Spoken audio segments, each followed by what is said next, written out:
through me the way is to the stone. With 6 eyes he was reading, and his tears of bloody swell trickled over 3 cheeks. Through me the way is to eternal dawn. In each mouth and sinner he was crushing with his teeth. Through me the way might be lost. The dust was causing pain to free.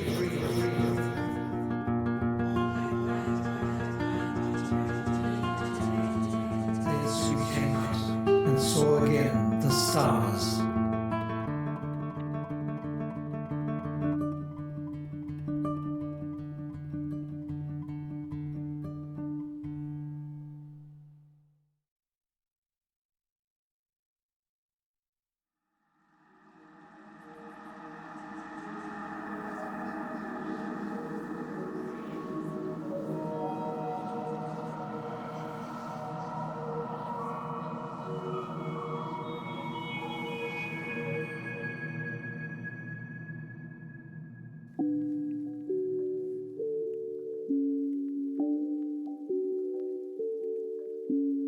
You come awake in grass the color of tarnished silver, its long blades bowed over you, waiting for some sign of life. You feel no pain. Above you, the sky is flat and pale. Around you, the air smells of wet stone and old paper, and a coppery taste pools at the back of your tongue. Below you, cold damp has soaked through, and between your fingers, each blade is slick and strangely soft. A bodiless wind yawns through you, and when you sit up, you find you do so quite easily. And you notice the field stretches on and away, the gray sky unbroken until far in the distance, a black gate rises, so vast that even from here it breaks the horizon, yet no road leads to it. Between you and the gate stand figures, scattered across the field, stretched thin by colorless light, their bodies more like long shadows pulled taut than any human silhouette you can remember. You remember falling in the darkness, falling forever, calling out for each other, and then you turn around and see you are not alone.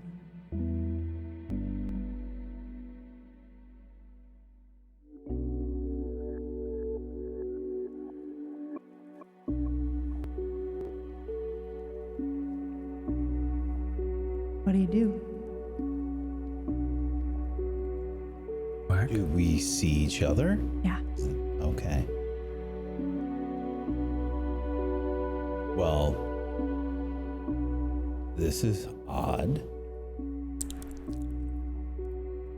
Taste copper. Yeah. Fuck is that? Where are we? You okay? I think so. You? I mean, feel pretty good. I got up and nothing snapped or popped or hurt. Okay. What am I seeing? You're Field. seeing, an expansive silver field. The grass is pretty tall, maybe comes up to about your knee. And then there's nothing but an expansive gray sky, and far in the distance you do see like a very, what you would know to be a large gate. And you also see weird stretched people that are kind of loitering around in this field. Don't like that. Yeah, that's a little off-putting. I can take you here as well. Actually, I think I can just do this and it will reveal itself to you. Correct? Yeah.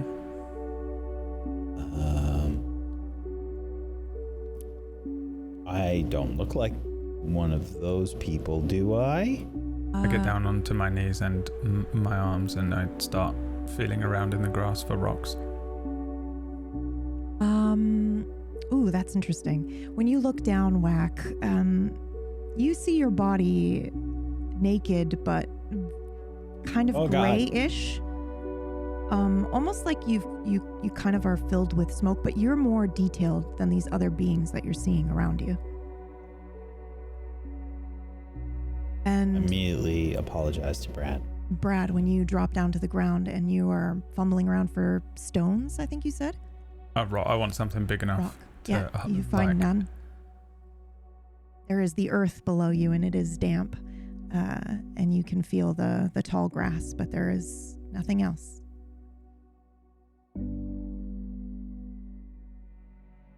I squat. I don't care that I'm naked or Whack is naked. Yeah.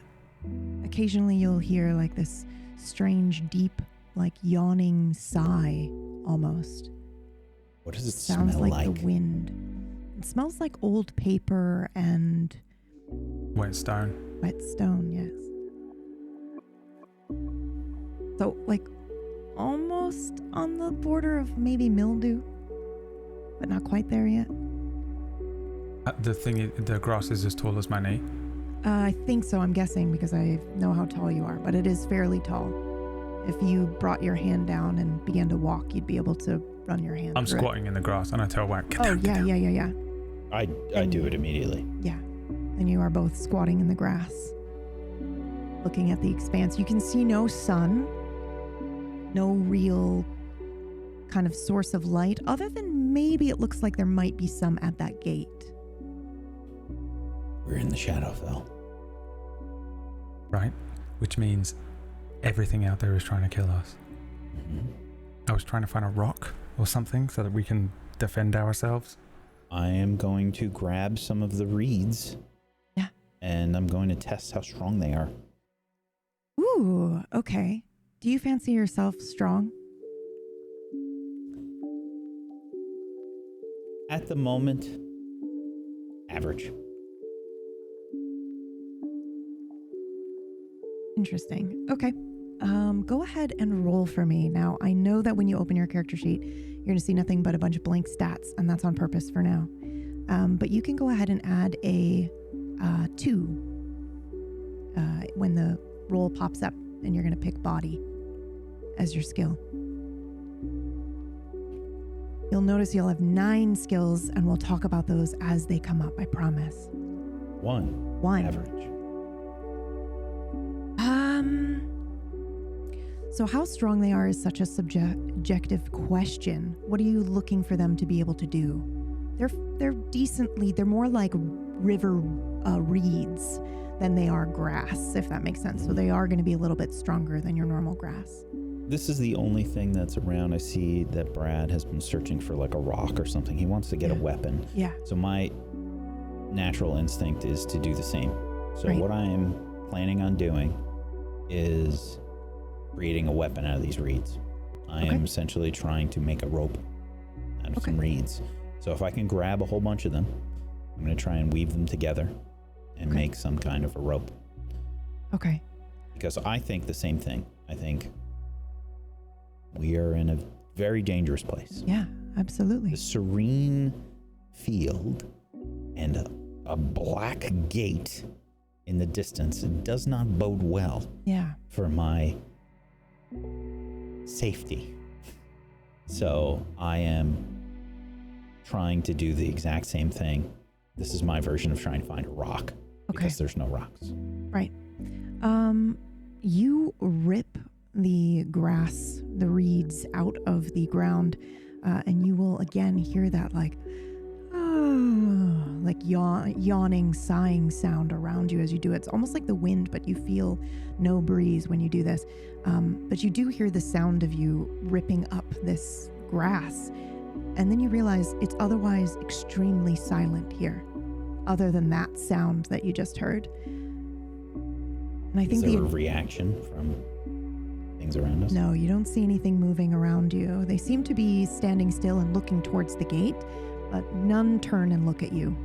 They're a little ways away. I think maybe if you were potentially a little bit closer, maybe you could get their attention. At least that's your assumption by looking at them and how far away they are from you. But at this stage, nothing seems to notice you. But you rip up these reeds and you begin to braid them together to try to fashion a little bit of a rope. And they're quite, they're about from your fingertips to your elbow in length, if not a little bit longer, because they're as long as, from up to Brad's knee. So it actually doesn't take you too many of these clumps, but you continue doing this. And Brad, what do you do? I'm not sure what he's doing, to be honest. I think I'm just watching him. I'm keeping very low in the ground and I'm watching these weird tall figures. I don't trust they're not going to rush us. I don't know what they are. Right. I'm sort of half hiding. Yeah, they seem to be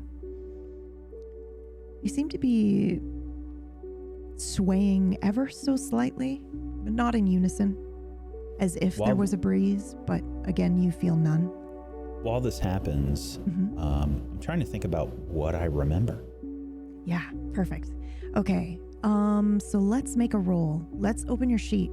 This is going to be different for both of you, because we could just roll lore. You'll notice you have a lore skill, but I will actually allow you to argue any one of these, and I know they're all 0, but this is important for later. So don't notice the fact that it's a 0, and try to decide what your memory recall would be tied to. I imagine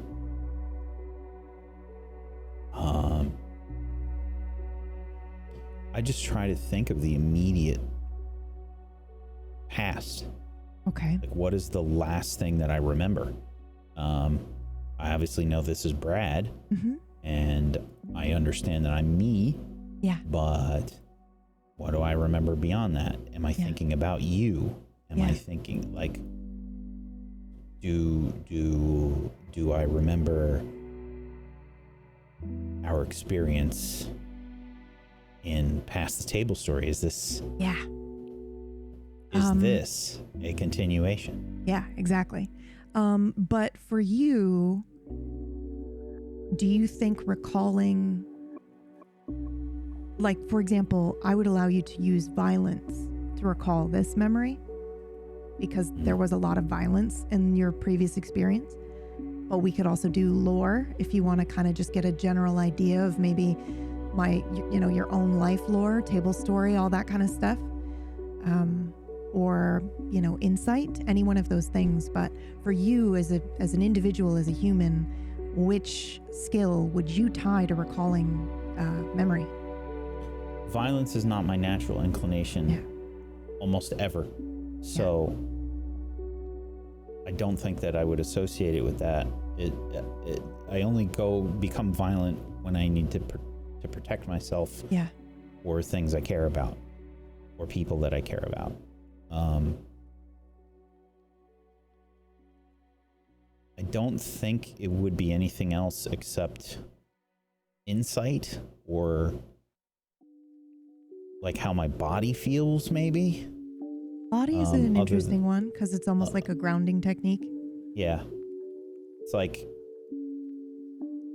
do I feel like a person right now?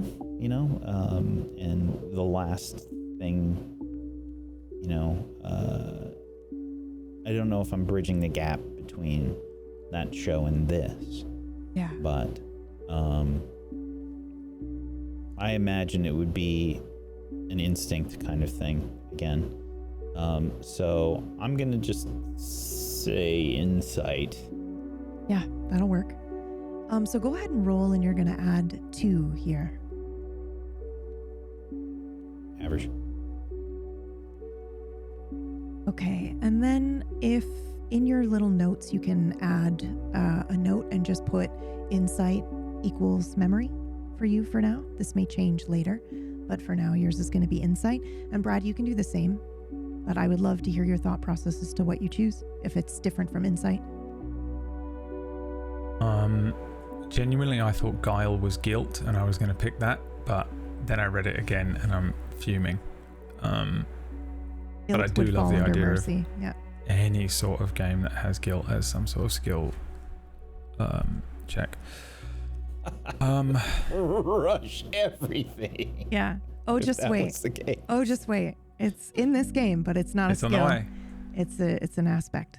But anyway, continue. Yeah, I mean, I feel like of these things, to recall what happened in our immediate past, I would probably say some sort of resolve, because I remember being quite resolved in that last few moments in the previous show.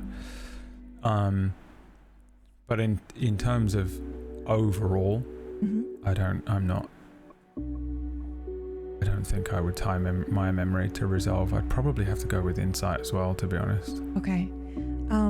Another thing I'm thinking about is like what it feels like to you to recall that memory. Like, is it a violent and I'm using violence because I know neither of you will pick that, and that's why I'm using that as an example. I could definitely use violence as a memory. But I just mean like... If I wanted to. Well, I know you could, but I just figured... Whack. Now is probably... It was like, I would never go to violence first, and I'm like, well...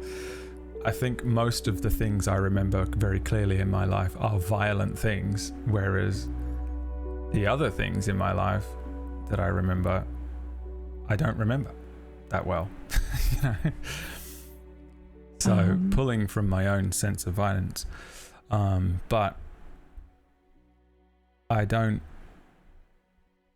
know if I feel any. I think if it's that recent memory, it would be resolve. Okay. Rather than, an overall connection to memory. Yeah. Okay. Resolve is good. We'll use that. And then underneath notes, you'll see add. Just put resolve equals memory for now. And you will notice you have one aspect currently. There is nothing attached to it, but yes, that is supposed to be there.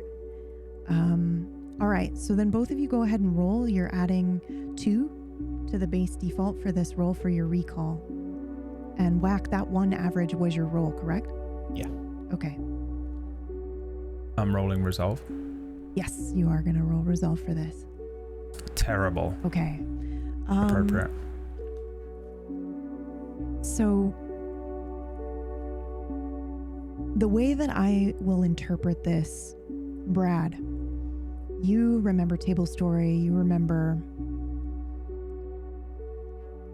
everything up to even the fact that we were running a show that was us in a show and it was past the Tablestory, and you remember that. And you also remember that the next one we were going to do was this, and maybe there was some sort of that's weird.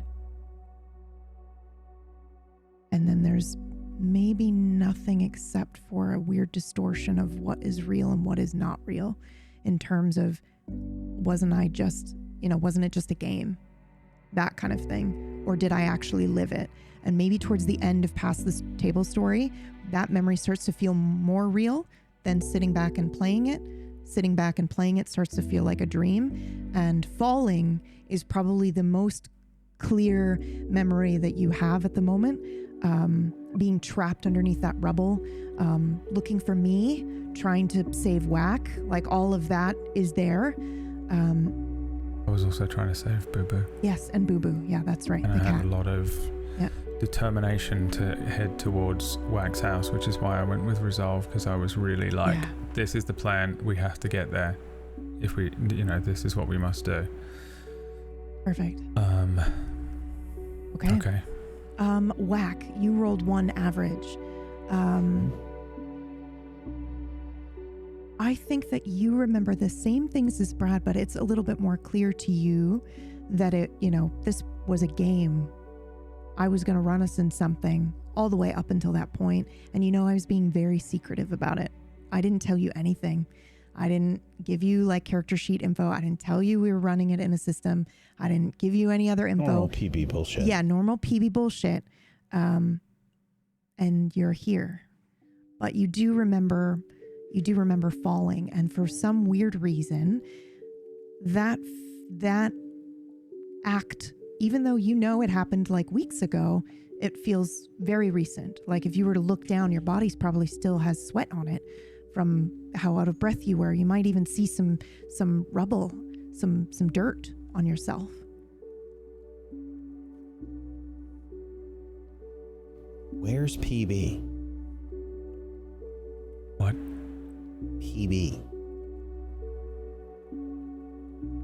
Why do you think she would around? be here? Where the fuck are we? What the fuck is going on? Exactly. If you and I are here, I would just naturally assume PB would be here too. Well, I'm glad she isn't. Or she's somewhere else. Yeah. What do you think we should do? Fuck knows. I feel like the only place to go is that gate. But it looks terrifying. Ominous? Horrible?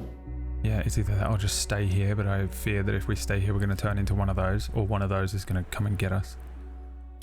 Yeah. You remember Moon Knight? Getting Moon Knight vibes from this. There's some shit like that going on. Mm-hmm. I think we just try and really quietly and slowly move towards that gate thing. The tall grass is not good. It means there's things in here that are gonna hunt us, because that's what tall grass is all about, and we probably have no hope of ever seeing it because everything here is grey, so it's probably grey. I mean, it made a noise when I yanked the grass out, so... You think that's a thing? Mm-hmm. I thought that was the wind. I don't know. Maybe it's all connected. I think we just move really slowly. Predators like fast movement. It activates their little predator sense. They chase you. We just go real slow, low to the grass, head for that gate. Yeah. Okay. I have this rudimentary rope, just in case. It's the only thing I could think of to do here. Okay. We go to the gate. What do we do if we run into these things? Run. I'm What just else can making we sure. do? I mean, what even is it? I don't know. It's a fucking shadow. Yeah, that's why I wanted a rock. I feel like with a rock you can at least throw it at it and see if it does anything. Right.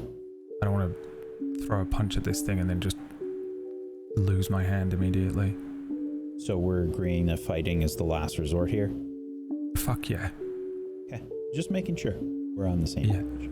No, we're not. What the fuck even is it? You know? I think we just try and avoid everything and see if we can get to that horrific Is your looking leg gate. okay? Is my leg okay? Ooh, that's such a good question. Roll body for me. No bonuses this time.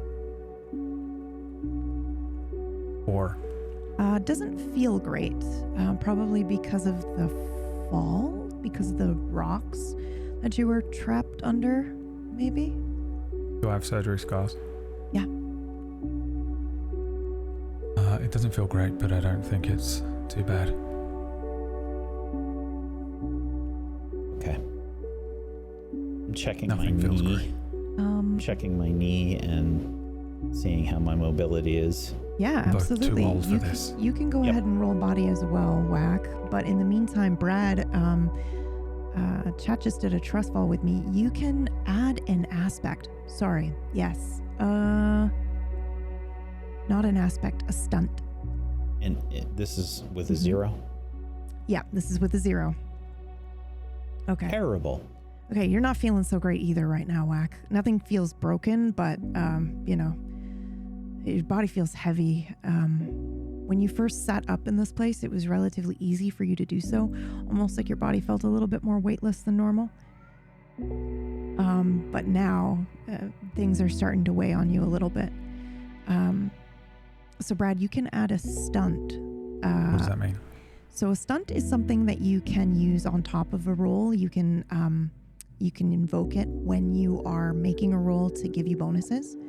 right now your stunt is going to be just keep moving. You said it 3 times here in the beginning.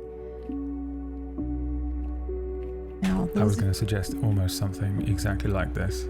Yeah? It's pure. The last thing I remember was the fact that if I'm stable in a emergency situation, I can just do this, just keep moving like, type just keep mentality. moving, just keep moving. I just have to hyper Yeah. focus on one thing. Yeah. So what do I do? Just literally just you add can it just as type a thing. just keep moving, and then we're going to give you a roll of 1d3, and that's how much that it's going to add to your roll when you use one skill, and you get to pick the skill. And for those watching, thank you so much. This is our this is our new Friday show right now for the next 9 weeks. Some of you are already fully aware of what's happening right now, and I'm so proud of you. But also you'll notice we've got a wheel that spins for every $100, and it's that simple. For a chance at one of the things on the wheel to happen, that's all that needs to occur. However, if you want to be very specific and skip the risk and the chaos, you can do that by getting something off the menu. What we just did was the Mark of Minos, which gives somebody a temporary stunt. So if you choose to do that, just name the character that you are supporting in this moment, and then they will get a stunt, usually related to something they've just said. So you can make it narratively important as well. There's a slight little delay, but we'll work with you and we'll trust fall with you to know, like, ooh, that's kind of fun. So just make sure to name the character that you're doing. Now, I do want to say we do get to double dip. So if you choose to grab something off the menu, it's still going to count towards the wheel spin. So if you cause that wheel to spin, then we'll get both. So in your message, just make sure to include what you're getting off the menu here. And yes, you do see something on that milestone. And yes, that is meant to say what it says, which is very exciting. And we'll go over that later. Okay. Brad rolled a 3. You can add 3. Now, I will say that you get at the moment, so you're going to add +3 to your roll. To what? So you need to pick a related skill that it's going to directly impact. Forever or just once? This is your stunt. You can invoke it anytime you're using this skill. However, you get to collect only a certain amount per section that you are in. So right now you get 1 stunt at a time. If someone chooses to give you a seal of Dis, then you would be able to make it permanent. But right now it is only temporary. Okay, well then So I'm putting it on resolve. I think resolve is a very good choice. Amazing. Yeah. So this is just a thing I do it manually, right? I don't add it to the thing, the sheet. Nope. Yep. You just go ahead and invoke it when you need to. You don't need to add it to the sheet. A little pop-up will hit, and then you just add the 3 there. Okay. I also want to state for the record, the entire time I've been speaking to WAC, I've been whispering, but I'm stage whispering for the show. Okay. The mic won't hear me. Oh, right. Okay. Right. So you guys are going to crouch. WAC has made like a little rope. You can add that to your notes if you like. Maybe I should put That this was so stunt condescending into that it makes me feel like it's completely useless. a little rope. Well, I don't know how much he made. I'm assuming you took. Doesn't matter. You know. It was all. It Putting it in didn't. the It notes could. that It couldn't have mattered less what it was because Yeah. of the tone of your voice. Well, I mean, it's probably good to clarify. Like, did you sit We and figured take it out. time It's to? meta, but we Yeah. have figured it out. So Did you sit and take time to fashion how long of a rope? Because that might actually be important later. 10 feet. Okay.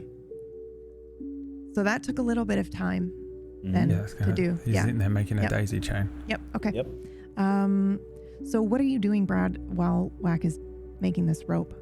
And go ahead and specify 10 feet on there, WAC. Pretty sure he's gone insane. Honestly, for the first 3 feet, I have no idea what the fuck he's doing. Do you help him at all? No. Okay. I'm the same as you. I think this is going to be completely useless. And I'm not. I don't trust. I have intrusive thoughts when I'm in the best situation I've ever been in my entire life. If I'm in a situation where I'm in this field, I'm assuming something's going to come at me. Sometimes I'm walking along on the street and parked cars that are on someone's driveway, I imagine them backing into me and I jump. So I'm doing that here. I'm looking at these things in the distance. Experiencing that here. I'm imagining something rushing at us. I don't know what the fuck these things are. I'm expecting them to do that horror thing where it you know, like when things speed up and the frame rate's all weird and they rush towards you in movies. I'm kind of expecting them to do something like that, let alone, I don't know what anything is. We're just in Elden Ring and I'm like, something's coming to get us. Yeah. So I'm hyper vigilant. I haven't got time to make a daisy chain. I'm going to let Whack do it. He's got a plan. I'm sure he's got there's something, he's doing something. He's doing some sort of scouts survival training. I don't know. He's about to reveal to me that he actually was a Navy SEAL. I don't know what it is. I'm going to let him do it. But him concentrating on that is the opposite of what I'm doing, because I'm like hyper vigilantly watching around. And essentially I am just letting him do that, but I'm looking at everything that I can look at with my two eyes. This is the way that I calm down. I was just going to say, it sounds like you're calming down a little bit, Whack, and Brad's doing the opposite. Yeah, because I'm not moving. Okay. I'm not doing anything active. But I'm that's also the way Brad handles a situation. Is he's hyper vigilant, crazy. Yeah. This is the way that I try to ground myself, is to make something. That's what I do. We're definitely going to make it out of this alive. We're already at opposite ends of survival spectrum. But maybe that's if we can get past one day, we'll be fine. Yeah. There's nothing we wouldn't survive. Well, we have to get past one day. We need food, we need water.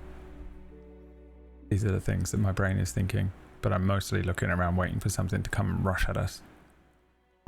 Okay, let's make a I feel like we should make an adjustment to your resolve where it's +2, by the way, not 3. Sorry, my apologies. So +2 to resolve, but let's give it a condition. Like you have to be doing, like actively doing something towards your goal. If you're just sitting and, like, for example, if I were to tell you that one of the creatures turns around and looks at you and you're going to now roll resolve to stay calm, you would actually have a negative. I could invoke on you a negative because you're not doing anything to actively pursue your goal, which is escape or reaching the gate at this point. Okay, perfect.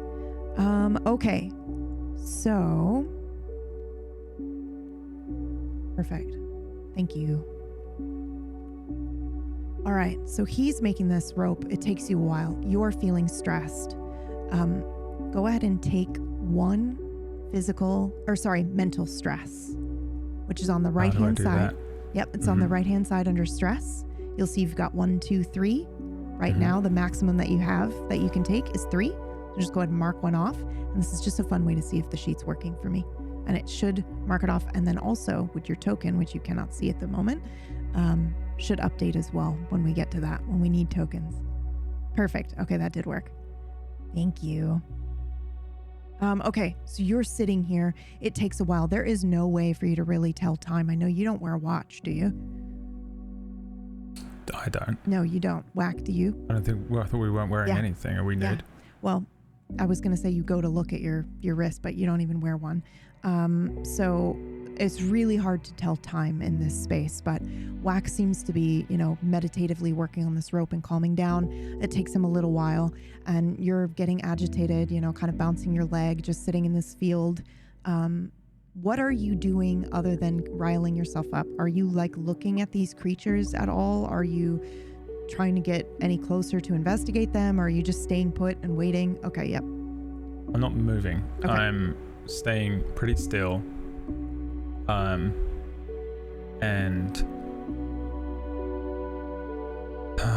If my knee is aching, I'm probably down on 1 knee and just trying to stay kind of still. And I'm just going to be hyper aware of everything happening around us. Yeah. Vigilant. I'm just, I'm looking and listening. At all times. I'm aware of everything. Okay. Okay. that I can be aware of. I'm watching Brad, by the way, like periodically. Yeah. Because I know him, and I know that he is going to be hyper vigilant. Yeah. I'm counting on him Yeah. to be hyper vigilant. Mm-hmm. And I know this is taking a while, and I know it's driving him crazy. Do you I get talk it. to each other at all? Do you tell him, like, do you try to keep him distracted with conversation? I probably would, yeah. I'd probably say, listen, we don't know what's going on. I know we have to go to this gate. It's the only thing that we've got going on right now. This is me trying to relax as best as I can and think. When I do stuff like this, when I work on things, it helps me think. And I am also scared of what's going on right now. But just let me do this, okay? Yeah, I know. That's why I'm letting you do it. Okay. It's the only thing we have. I tried to find a rock. Yeah. You can make a daisy chain. Yep. I know it's stupid. You ever seen Midsummer Murders? No. Like a British daytime TV show? No, why would I watch that? I don't know how famous it is. I was in an episode of that when I was very young. It was my first acting credit, and it was me and my cousin Nicola, and we were making daisy chains in the very opening scene, and the camera flies over us.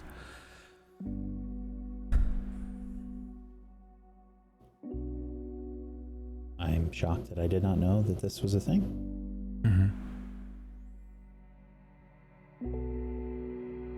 Are you all right?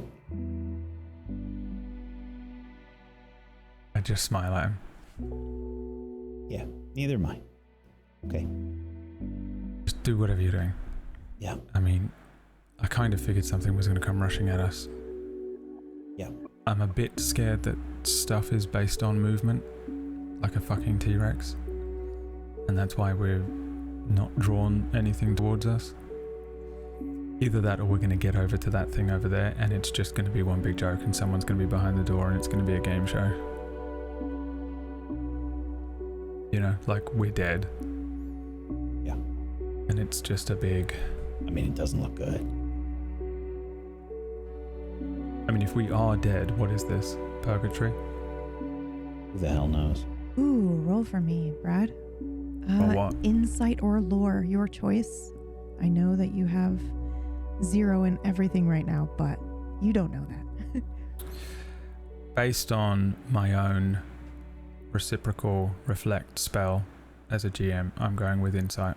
Okay. You want the reason? I'm sure. I would love one, actually. I feel like in this situation, I wouldn't immediately pull any sort of information about anything that I might know from real, like, lore or anything. Secondarily, I think I actually don't know what this is about. Yeah.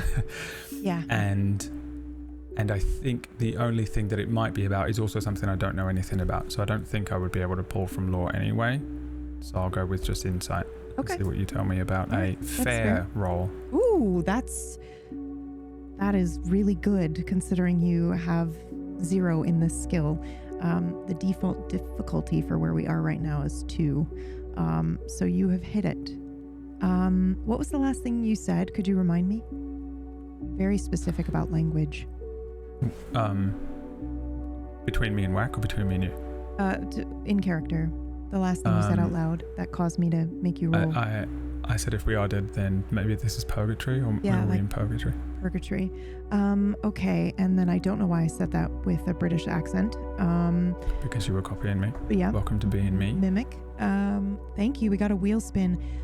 What does that one say? Is that what I think it is? Is that Vigil's mantle? Virgil's mantle? Yeah. We're switching GMs. I can't believe we're doing this right now.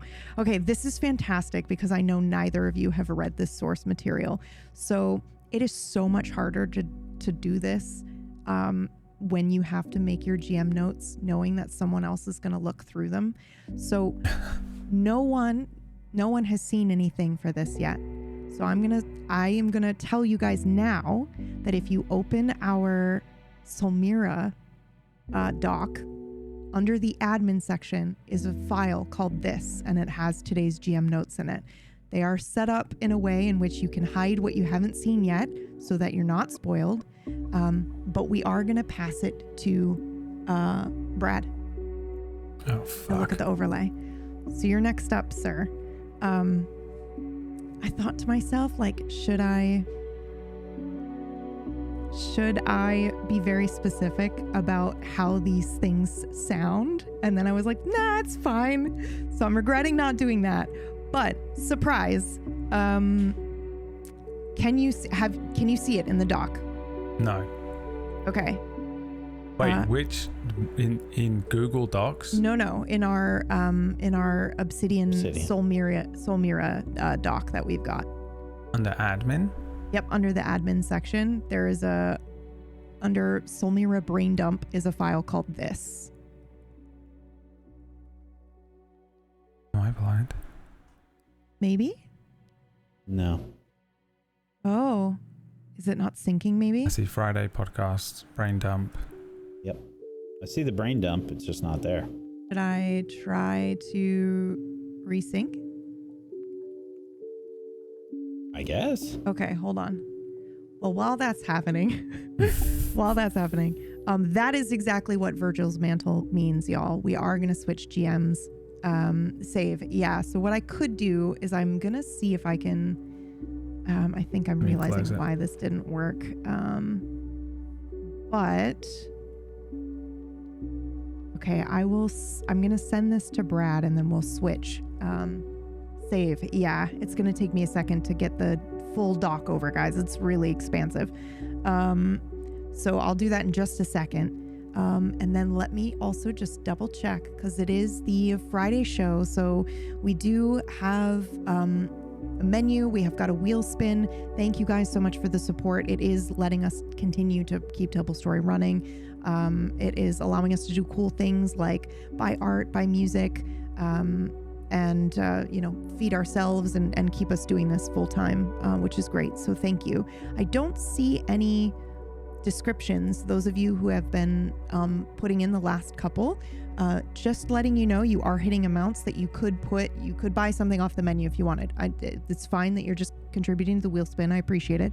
But if you wanted to get something special, you could do that. Okay. So let me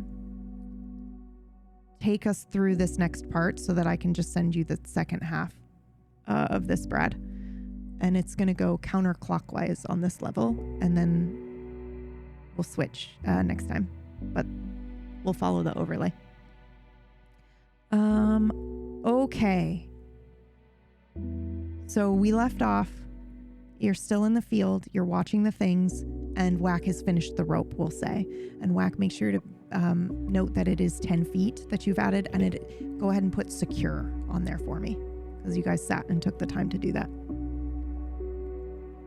And then while this is happening, I will see about getting the Google Doc. But yes, we are switching GMs here in a second. Okay, so what is your approach to moving forward? Now that you've finished the rope, what's your plan? I imagine that I am using my video game experience, which is if we crouch, they can't see us.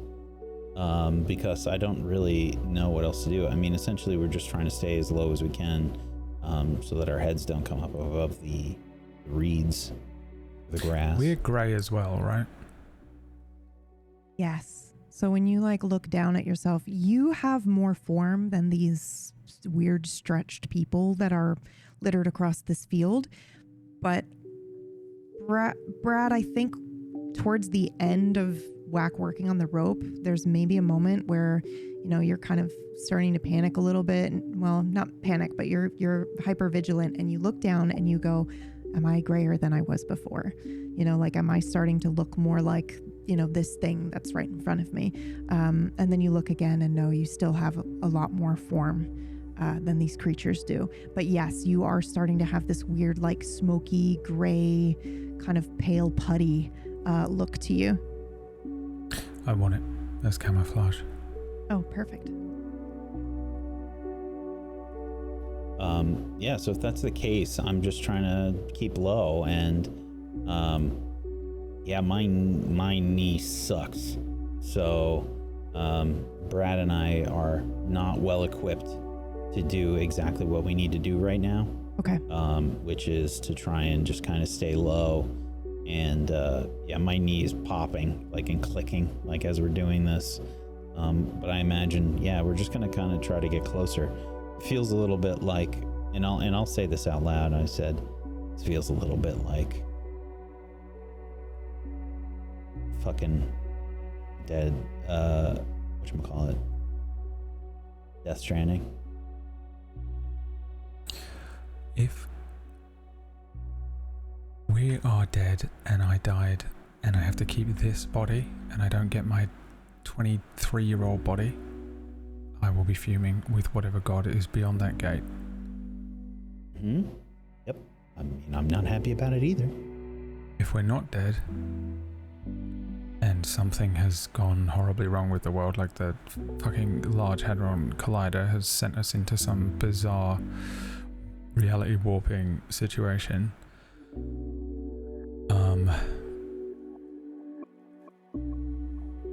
then I think we need to stay really low and be as slow as possible, because you ever see that image of a tiger and you think if you're a human and you see a tiger in the grass, you just obviously see it because it's orange with black stripes, but if you're an animal like a gazelle, yeah, they can't see it. They can't see it because orange looks green to their eyeball and their color. Hunters wear all that fluorescent shit.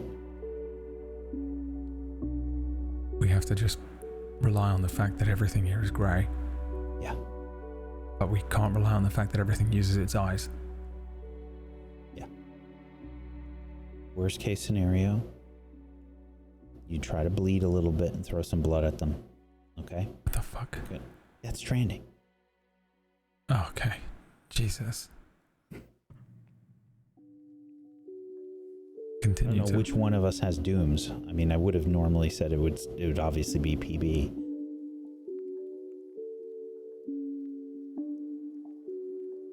Okay, What if we're like, we are dead and she went to heaven?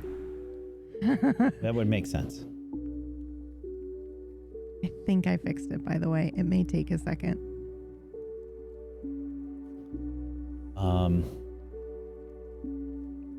So I'm looking at Brad. Are we going sideways? Am I inadvertently leading the way? Or did you take the lead? To be honest, I probably took the lead because I was so impatient by the time you finished with that rope. Yeah, it took me like an hour. But, I mean, I don't see why we wouldn't be walking side to side. You know, in what situation do you actually ever not do that unless you're on an escalator? Right. Yeah. And are you walking or are you crouching? You're just doing standing my and best walking? to crouch, Mm-hmm. but I know, my knee. Yeah, won't be able to do that for very long. Yeah. So, We're both fucked. We're both Old Snake in Metal Gear Solid 4, where you can do that half crouch thing and moving as slowly as possible. Mm-hmm. And my knee is popping Yeah. each cycle. So is mine. Yeah. So I think it's very interesting as you're moving. The only thing that you're really hearing is occasionally this long, drawn out, weird, low wind sound that sounds more like a yawn than it does any breeze or wind. And you don't feel any breeze or wind. But you do notice the sound you are making in this space. But it sounds so incredibly loud compared to everything else. You know, like when your power goes out and all of a sudden you recognize how quiet everything, that's kind of what it's like here as you move around. And so it feels like the sounds you're making and the knee pop and everything that's happening is so incredibly loud to you. And maybe Brad is looking around, just to see if anything is noticing him, or, the sound feels so loud. But that's because around you is so silent. I'm assuming you're trying to stay so far away. Is there a white noise sound of the reeds at all, or nothing? No, only when you so mine tinnitus when too. you interact with things, you make sound. Fuck. But otherwise, there is no sound here. No, other That's than that extra weird bad yawning. for me. Yep. I feel like that should be an aspect, and we should pop that on there under temporary aspect. That might come into play here if you're trying to hear something, but we can just move on from that for now because you guys have a lot stacked up against you. To wrap your head around what my tinnitus is like. Yeah, please explain it. If there's no cyclical noise or white noise or anything that's going on, it's really fucking loud. I have a really difficult time sleeping. If the power goes out, I just hear it's all the time. If I were to somehow translate that sound to everybody else, it would be at like negative 25-ish decibels on like OBS or something, just going on all the time, unless I have some kind of noise or something and it will get canceled out if there's like noise going on. So when it's completely silent, it's extremely aggravating for me. How much, if I move like so slowly, it's almost comical. Does it still make a lot of noise because of the lack of other noise? Yes. Yeah. I turn to Whack after a bit of this then and just say, okay, do we just walk like normal? I can't. I'm getting so fucked up from this. This is destroying me. Every few feet we go, I have to stop, basically. I need to know, this is going to sound like a joke, how much you give a fuck when the shit hits the fan. How much do you want? How much do you need to survive?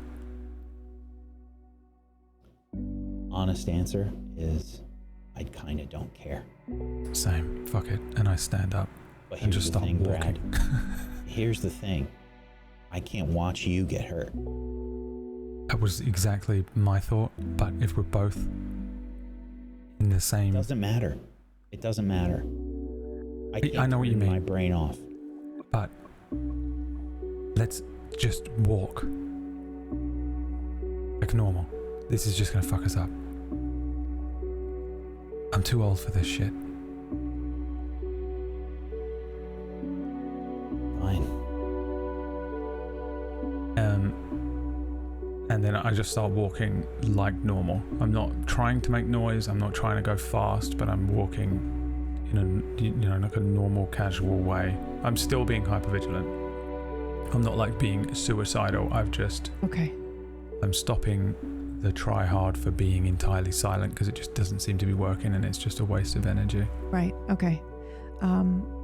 So Whack has confirmed that it is now synced, so you should see it. Okay. So as you are walking, For fuck's sake, I have to read all this. no, you don't, because it could. And I broke it up into sections because I don't want to spoil you for the future. Okay. So you should just be able to know where we are and only read that section. And this was very difficult to do, but I really wanted This was how Trench felt when he read Melgul's notes. Yeah, well, this is how I really wanted to take your project and take it seriously, because the idea was that you wanted, the only thing that we have is each other's notes. So I really I did that as best I could. But they are broken into sections that you can hide, so that way you don't spoil yourself on the section in the future in case chat or the fates decide to switch GMs again. So yeah. Yeah, but you know. I know, but then So it's unfair. I know some things. It's unfair. However, okay, that's It's true. unfair, and I don't like it. Okay. All things must be equal. However, I will switch in a second. For now, I'm gonna wait to do that. So you guys are walking forward now, and you're no longer. You should just delete everything after where you. Everything after what I've done. Read, Brad. Yeah. So Brad doesn't read ahead. Don't read ahead, Brad. Don't spoil yourself, please. Okay. So how far away do you get from these? Do you stay from these things in order to proceed forward? I need to know, like, I really need to know, like, if you're giving no shits about how much sound you make, I need to know, like, how close to these things you get. I'm trying to keep equidistant, I imagine. Well, you know, so if there's one on the right, one on the left, trying to stay in the middle. Yeah, totally. I get it. But if it just so happens that, because they're littered kind of in clusters as you approach a little bit, they all seem to be standing still. But I kind of need to know, like, are you willing to loop back around and sideways to avoid encountering one, or are you going to risk getting close to one of these things? Yes, Brad. My whole shit just froze. Oh, okay. Sorry. No, you're fine. I imagine that it depends. I feel like my general thought process would be like, how much do we have to go through to avoid this thing that's in front of us or nearby? It's going to take more time, essentially. Yeah. So, you know, where you kind of woke up or came to, I think there's maybe one or two far enough away from you, but the closer you're going to get to this gate, the more of these things you're going to see, and they're going to be in kind of clusters. I just need to know, like, if you guys are being super hyper vigilant of there's something on either side of us. So if we now go straight forward, there's a cluster kind of right in front of us, but there isn't any for a little ways this way. So we'll go to the right. You know, I need to know, like, how vigilant you're being about being a certain distance away. And I do need a number from you. Like, how far away are you going to keep yourself from these things? Mine is the maximum amount that I can be away from them. If I'm in between two of them, I'm equidistant. Okay. Well, okay, how about this? How about I put it a different way? Only things what is the here, closest right? So you are willing to get to one of these things? I'm not willing to get near one. She wants a number. How many are I need. It's fine. You don't need to give me a number, but I'm curious as to at what point will you stop then? I'm having a hard time gauging. Do I have to get near one? Eventually, the further and the longer you walk, yes, you will. You know, there are going to be more of them the closer to the gate you get. Are we getting closer? We are getting closer to the gate there. Yes, you do. You do. The more you walk, there's no way I can see through these things. There's just more and more of them. Ooh, that's interesting. See through them, like on an individual level, or no? See a path through them. No, there's a path through, but I'm just curious as to, you know, it gets more dense the closer to the gate you get. So I need to know when you're stopping, essentially, because eventually it's going to get to the point where.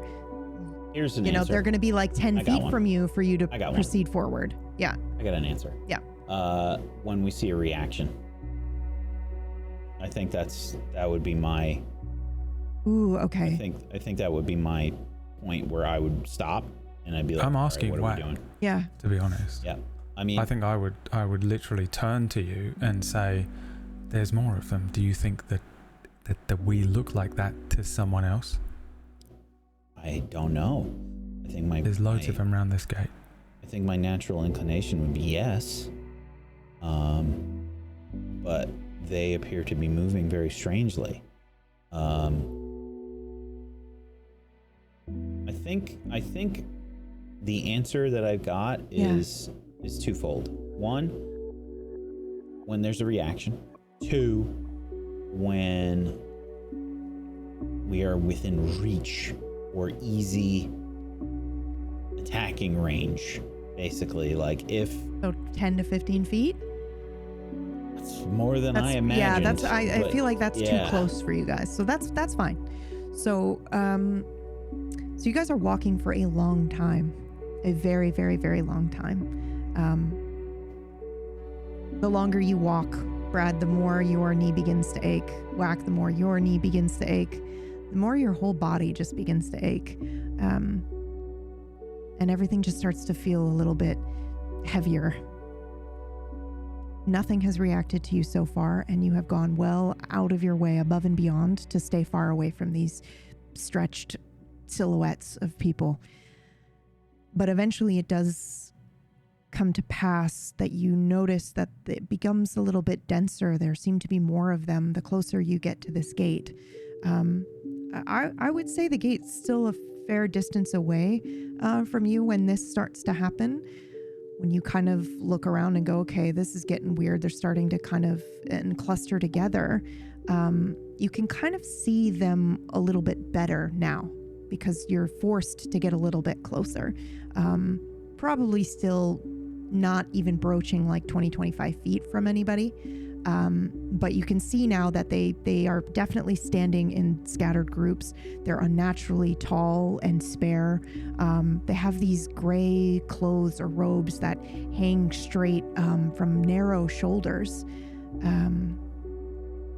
And while they're pale and they have faces, and if one of you is willing to kind of like look as you're passing, which I'm assuming that you just would, so stop me if you do something that you wouldn't do, but I imagine you can't help but look behind you as you walk by one of them.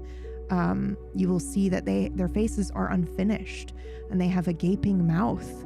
And their faces are turned toward nothing at all, really. They don't seem to be looking at them, but no wound or chain marks them. But they stand still. However, they do look so incredibly sad. Every single one of them looks like they are in some form of anguish or torment. Yeah, I keep moving. Yeah. I don't think I look back. Okay. Then perhaps Brad's the only one that notices their faces. I'm looking everywhere. Dark, bottomless eyes and slack mouths, but they all have similar expressions. The longer We're in depression land, which is why you're not hearing me in Wakar. The longer you walk, I think the more you're starting to kind of feel, maybe when you look down at your body, the more you're starting to lose like shape and maybe potentially, but then you look again and you're fine. You know, it's one of those things where you're kind of obsessing and being hypervigilant. You can't really tell if it is what you're experiencing or not. But as you start to get closer to this gate and you're getting closer to these clusters, you now recognize that sound, that of the wind is actually these creatures. And it gets louder the closer to a set you get. But just every so often. Are they doing it because we're getting closer, or are they doing it just we're just aware of it now? I think you're just aware of it now that you're getting close enough that you're hearing that it's coming from them, and it is every so often. Maybe there's a moment where you stop the first time you hear it and you don't move, and then you wait 20, 30 seconds, and then you hear another one off in the field and it's slightly lower. And then you kind of realize this is just the sound that they're making on occasion, but they don't seem to be reacting to you, at least not at this distance. Okay, I'm pretty sure I'm going to turn into one of those things. But I continue just trying to weave through them. Okay. Heading for the gate. Okay. Make a roll for me, resolve, please, Brad. And whack. Also. Do I get my +2? You can, because you are moving towards your goal. Okay, sorry. I said +2 just so that we would know to stop. But the actual things that you can do with this are pretty neat. So let's take a second to look at this. So there's a handout called How to Play.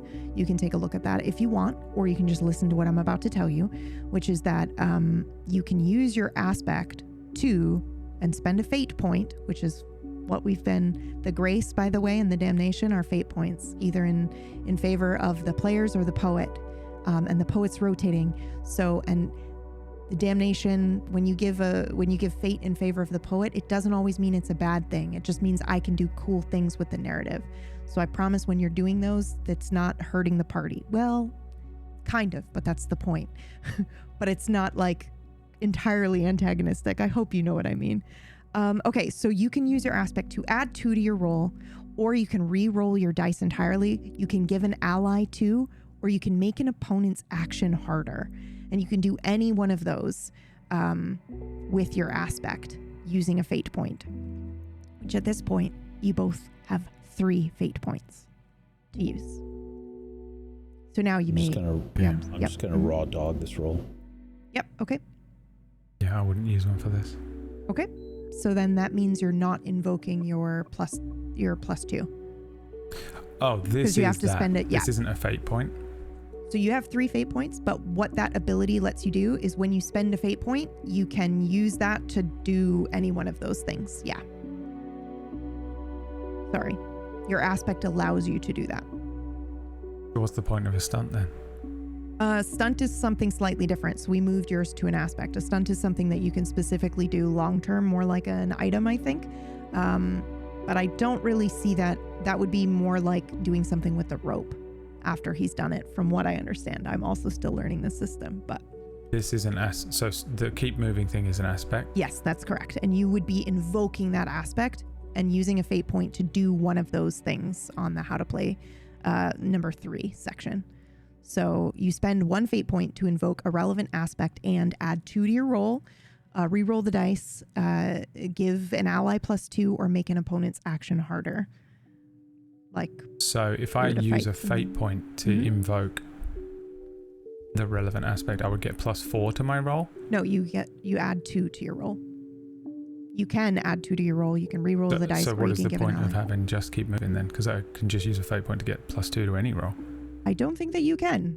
I think that your fate point... That's not what that means. Am I misunderstanding it? Oh, maybe I'm misunderstanding it. Because I think you spend a fate point to invoke a... Oh, maybe you do get them both. Oh, let's say both for now? That makes sense. I understand why you're saying that, because otherwise just the fate point gives you just the plus 2. So yeah, let's say they stack and you get both. So you would get 4. I'm fine with that also because hell is hard. I've made it very difficult to do anything. So, and it only gets harder the further down we go. So yeah, let's go ahead and say that it stacks for now. I also think you can make it rollable. Did you see the stunt or the aspect? It says you can make it rollable. And we could try that and see if it works. I didn't really have a lot of time to fiddle with the sheet itself. So, okay. But yeah, so let's say that will stack. So you can go ahead and spend your fate point and invoke that now. So then folks that are watching, thank you so much for your support. This is how we keep Tablestory running. This is how we pay for cool art, cool music like what you're listening to right now. And this is how we keep doing what we're doing full time for you, making cool shows throughout the week that are non-monetized. This is the only show that does that. And we do it so that we can keep doing what we're doing. Thank you so much. To make it explicitly clear, the grace or the damnation is essentially a fate point, either in favor of the poet, which is the current GM, or in favor of the characters. And so you can choose grace or damnation if you're buying off the menu, and if it's a wheel spin, it's random. Okay. Now, Brad, I think we're switching now. Okay. Okay. So under skip right to travel. Don't read anything above that or you're going to spoil yourself. Okay? I mean, you can if you want to, but... Okay. Now, the way that I imagined that we would do this, and the only thing that they knew going into this show was that we were going to be rotating GMs, and it was going to be similar to what we did in the final episode of Past the Table Story, where we just suddenly appear, and there is kind of sort of an understanding that a switch has happened, but there is no constant looking for the other, no need to really constantly look for the other person once that first switch has happened. So Whack, when you turn, all of a sudden I am standing here with you. However, I look more form like me than you do you at this particular moment because you've been here for a little bit longer than me. And Brad is no longer here, but Trying to be very respectful and look you in the eyes. oh yeah, that's right, because I'm like fully formed here. Yeah.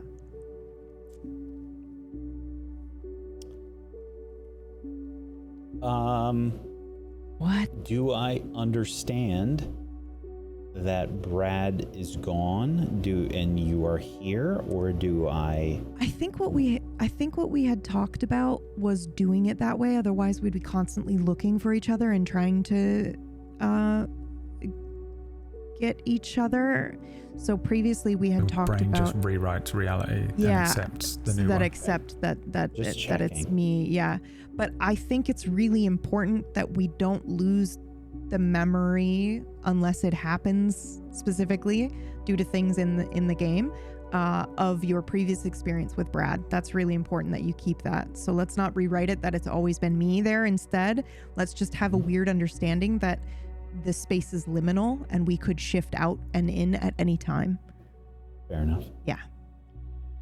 Okay. I have no concept of what's going on with the wheel or the menu. There is a section that said that you can, I can just put, you should see a little tab underneath blank sheet that explains that. And also, if you don't want to look in the GM notes, you don't have to. There's actually a wheel spin note in the Roll20. Journal. Roll Yeah. 20. That explains what everything does. Okay. I don't know where blank sheet is. I don't know what you mean by that. I'm sorry. Oh, that's just me explaining that your character sheet is blank because I didn't know if they were going to switch GMs before I got through all of everything. So I put notes for everything, which is crazy. Oh, you mean under the blank sheet in the journal? Yeah. Right. There's I thought you there's had the made a wheel and blank then sheet. there's travel. No, it just says blank sheet on there. And it's just a note to say like we're starting with blank sheets on purpose because I didn't know if I'd be able to get to that point of the episode. Okay. Mhm. Yeah. Okay.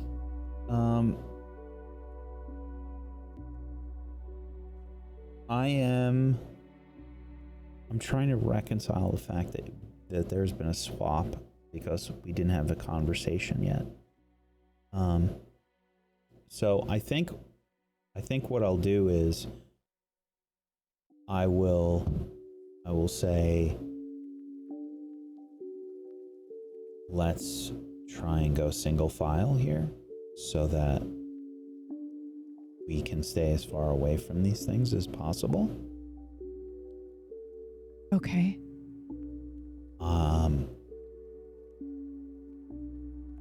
I'm just gonna try to walk to the gate slowly.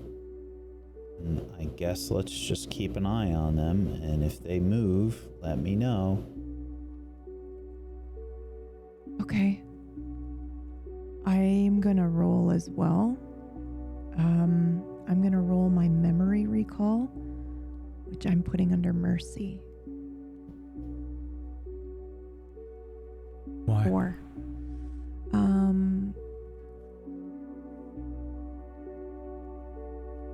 Well, because my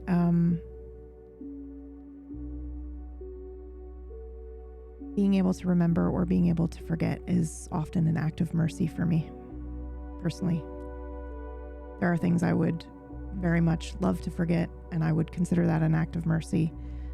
And things I would very much love to remember forever. Again, still considering an act of mercy, but I feel like it is up to fate to decide what I keep and what I don't.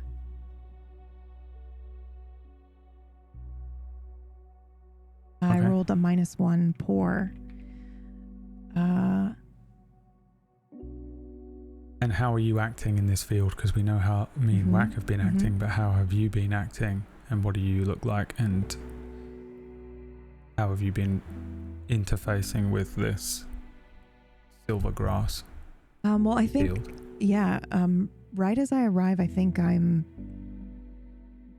standing there. I'm shorter than you, so the grass comes up much taller than me, and I am touching the grass. I'm noticing how, damp and soft it is, and there is very much a look of confusion and I turn to Whack and I say, I think I worked too hard last night on the premiere, and I'm dreaming it now. This is what you dreamed of the premiere? Well, this is what I had written for the premiere, yeah. What happens next? They won't hurt you, by the way. But Are we sure about that? at least not the way that I had intended it, no. They won't. It's based off of Dante's Inferno, which I know you've not read, I don't think. No. Okay. Yeah, I was banking on that for both you and Brad. I hadn't either. I only just started, and I read this part, which is Limbo, which is really interesting, actually, because he doesn't really describe this grass, this silver. He does describe everything as gray, and he describes these people that are racked with sorrow, but not, no chain binds them, I think, is what he said. No wound upon them, no chains bind them, yet they are racked with sorrow. Something like that. And yet something keeps them here. Yeah, well,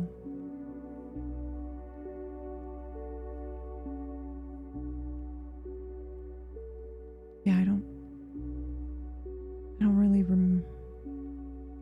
I had a couple of different ideas for how I was going to do it, so I don't really remember what I chose or what is actually here. Maybe I'll figure it out as I go and change everything when I wake up, which is a very me thing to do. Yeah, sounds about right. Well, I'm still gonna walk cautiously and keep an eye out, but that gate is the only thing here. And if this is Dante's Inferno, I know vaguely what it's about, and I've heard bits and pieces here and there, but we are descending. Yeah. I mean, that would be... Why does it feel like I'm actually here? I don't usually lucid dream. I do. Is this what it feels like? Yes and no. It's really difficult to describe. I feel like I have more control when I'm in a lucid dream. Okay. This doesn't really feel like control. This No. feels like existing in it and having more senses than I would expect. I can't remember exactly, but I know that our traits are really important, or our skills. We have skills.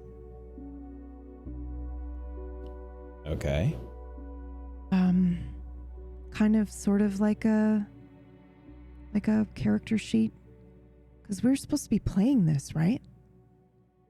I don't know. But you didn't really tell us very much. I feel so weird. I mean, I don't feel normal, aside from my knee fucking popping. And where's Brad? Yeah, that was my question. Feels like he should be here. Well, he should be here. I'm supposed to be the GM.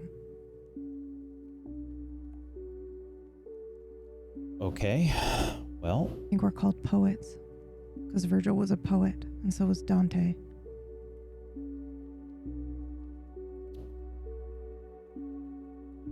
Did we just get 2 back to back? I think we did. It was Mercy and 3? then A seal. something else. I think somebody got a this- seal. So Yep. that's incredible, because that makes your ability permanent, Brad. Because otherwise you can only carry 1 at a time. Yeah, and I think it also clears my stress because I'm the only person with any stress. Yeah, The That's mercy what mercy does. Yeah. Yeah. And it looks like it says seal goes to whack, but whack doesn't have a current aspect. So Unless he can bank one, and the next time he gets an aspect, it's permanent. I think we bank it, and then the next time you get one whack, you can keep it. So Brad's Unless he just does it now. Yeah, we can do that. You want to? Well, but here's the thing: he has to kind of create an aspect from nothing, and Yeah, now's the perfect time. He's the now only we're person who's switching- experienced two of us blurring in and out of reality Yeah. around him. He's the constant. well, he's about to blur out and become the GM because we just got. Oh, I'm so happy about that. yeah, I didn't sorry. do any GMing. I'm sorry. If it's too hard, I will just GM us through hell for that time. But I was gonna try it. I thought it would be fun. Okay. No, I'm just lazy and tired. Oh, fair enough. Those So are now your aspects. before we switch GMs, why don't we go ahead and give Whack? My only decree as GM is to give Whack a permanent aspect. Yes, exactly. So actually, let's do that. Brad, you go ahead and take the helm for this part because you are technically GMing it. So please. I'm trying to help, but I shouldn't. Yeah, I don't understand how any of this works. You've given You us do. a You just system did it. and Well, you just did it though. a whole Mm-hmm. chunk of lore about something that neither of us have read, and Mm-hmm. then you went GM it. Yep. So And I that was don't the point. I don't have any idea what's going on, but Yeah. it's the thing that we were talking about previously about how, like, because I don't know this, I Mhm. don't care. So Whack, you get an aspect. Yeah. You know, the outside of the box thinking. Mhm. And I think it's something to do with the fact that for the first portion of this, you were traveling through this with me, where we were being very pragmatic and trying to come up with ways to physically defend ourselves. And then during the part where you start moving through these tall, weird, whispering people, PB shifted in and you started having a conversation with PB. And I don't think that you're obviously not consciously aware of it, but I do think that your aspect should be based on that, because it's the only thing that happened. I have an idea. What if we do, because aspects are things that you invoke when it's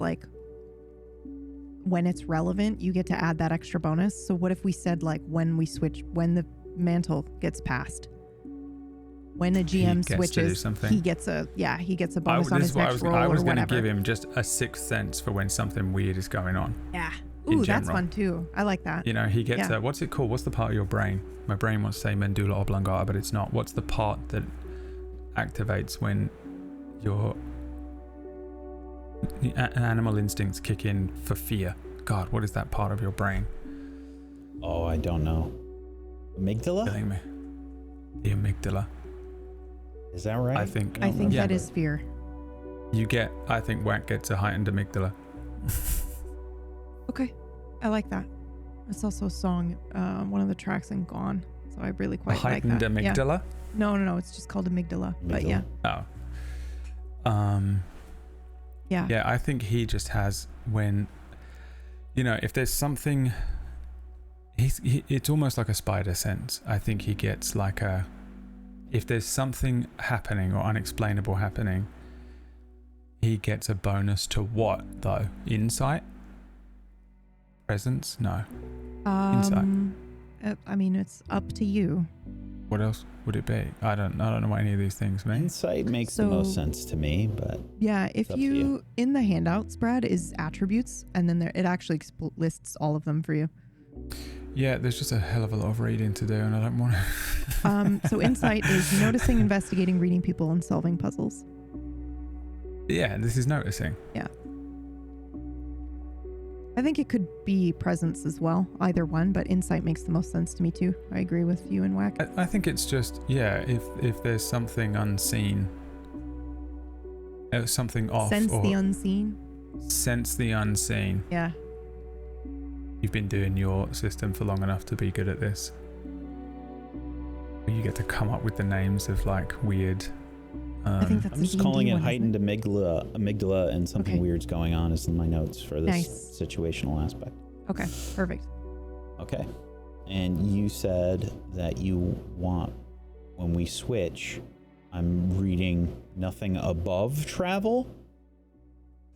I was just saying that to not stress Brad out. You can read whatever, Whack. You'll be fine. We are right at okay, travel. I feel really good about that. It's all good. I'm just giving you a hard time. We are right at travel, essentially. I understand who we think Yep. are the capable GMs on the table, and Literally who's just the said little, it's too much reading for the little I can't be asked little to do it. baby LARPing GM who Mhm. nobody respects or likes. It's all good.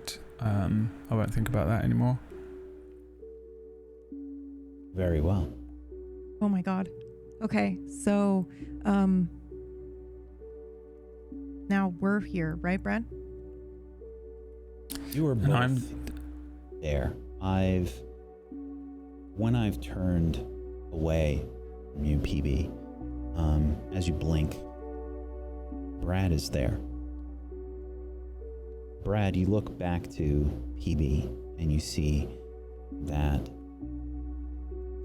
she has more color to her than the last time you sort of glanced at yourself. You are reasonably close to this gate. I would say, from your perspective, it is difficult to judge. Do I have more color to me? Because of I the hold my size. hand up. In comparison to The previous time I saw, / is it Less. an equal amount of color to PB? It's less. less. Okay, I go like this to PB and I say, I'm turning into one of those things. And you're not. Look at your hand. Or do you look like you have color to yourself? I do. Compared to you, yeah. Well, how long have you been here? The same amount of time as you. We got here together. Oh.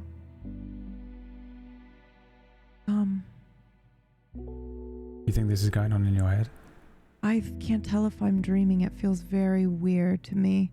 Very real. Too real to be a dream, but it doesn't make sense any other way. Right, well, 'Cause if I- you're lucid dreaming, you have to walk through a door. And then I point at the look gate. to the gate, yeah, as soon as he says that. It's very difficult to judge how far away you are from this gate, probably because of the size. Since we've been moving, it feels like it hasn't changed so much in size, and your perspective is a bit skewed. There are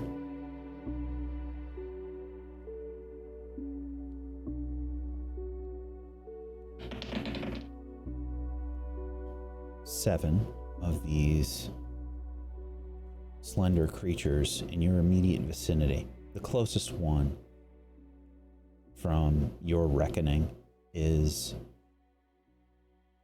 maybe 25 feet away or so. It's difficult to tell how far the gate is. You stop to talk. What are you doing now? Talking.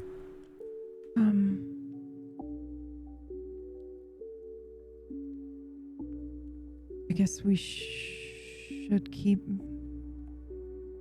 moving. Aren't you You supposed want to to look at try your hands? the classic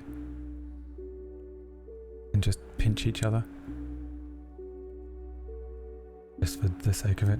Yeah, I'm pretty sure I can feel pain in my dreams, but you can. fuck it. I can feel pain and I can taste things, all the things that people say they can't do, I think.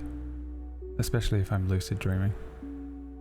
Yeah, I can't usually lucid dream. I think I'm, it'll start like I can, like this, like I can have a conversation, I can move and look and sometimes even like fly, but then eventually I just start to fall and then everything goes wrong and I realize I'm still trapped and it's not lucid at all. It's horrible. I hate it.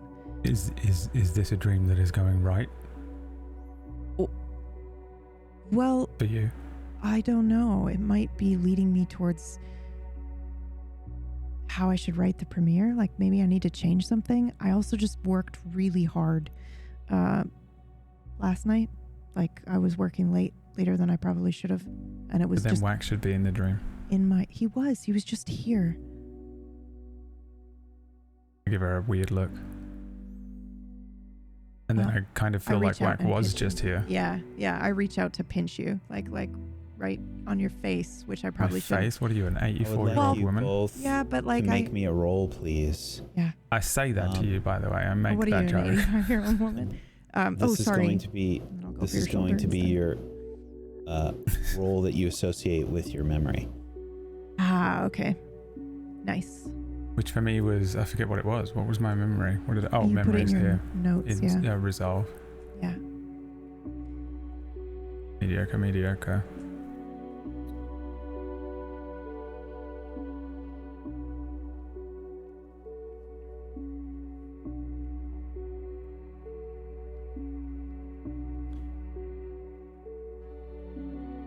As you both try to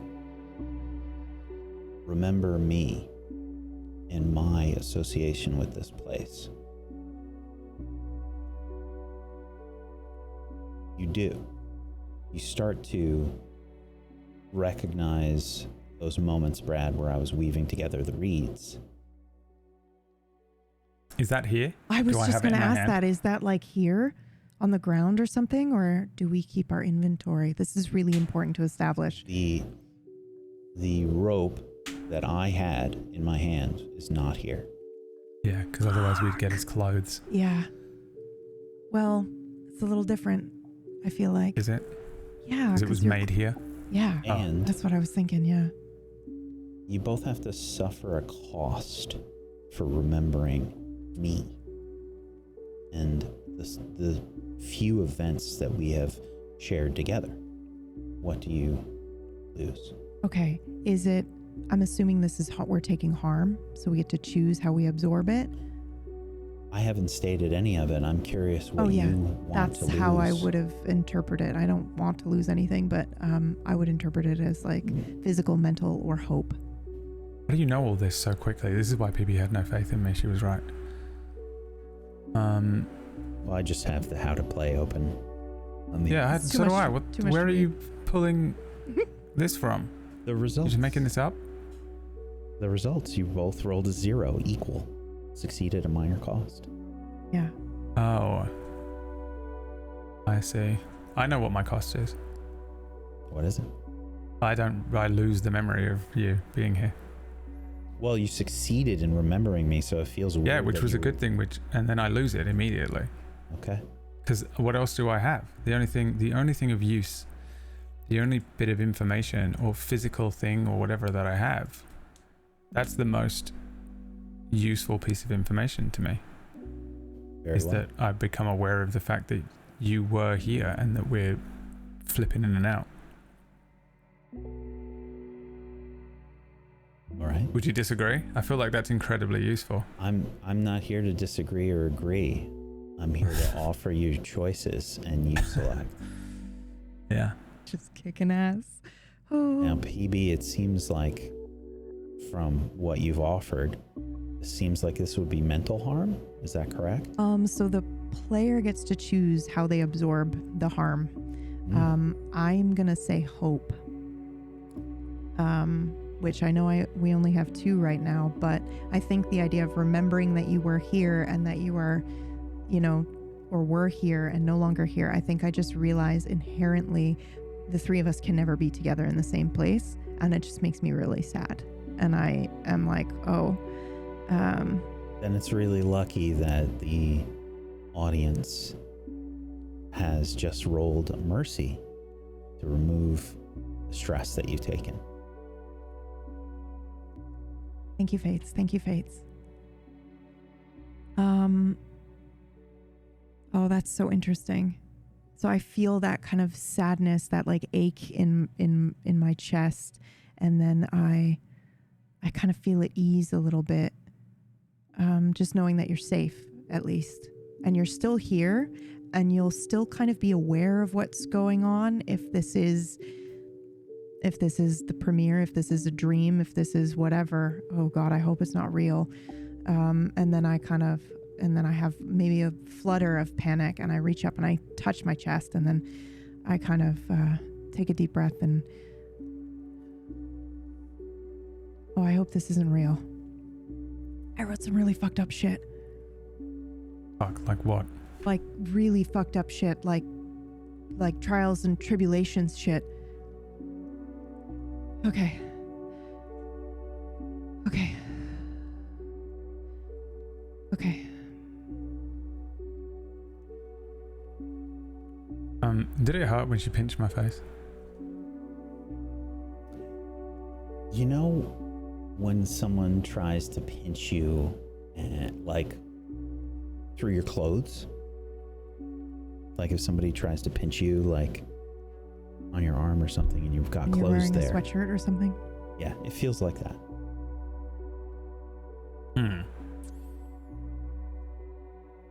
Oh, that's weird. Like I feel it, but it doesn't really seem to. It feels weird. Let me pinch you back. Okay. Pinch her back on the cheek. Same thing. Yeah. I felt that, but it didn't hurt or anything. Did you do it hard? That's incredible. Yeah. Amazing. Thank you so much for the tips, everybody. Another hundo from Anonymous. It does say seal of dis, D-I-S, Yeah. which I had to keep a straight face when you guys were like, doesn't it mean this? Because I still don't even know if you know what it means, if either of you went away and looked it I up. don't know what any of this means. Okay, wonderful. Because I love can't it. learn things the way you two learn things, where you Chat, just don't robot spoil it. scan the thing and then you understand spoil it. stuff immediately.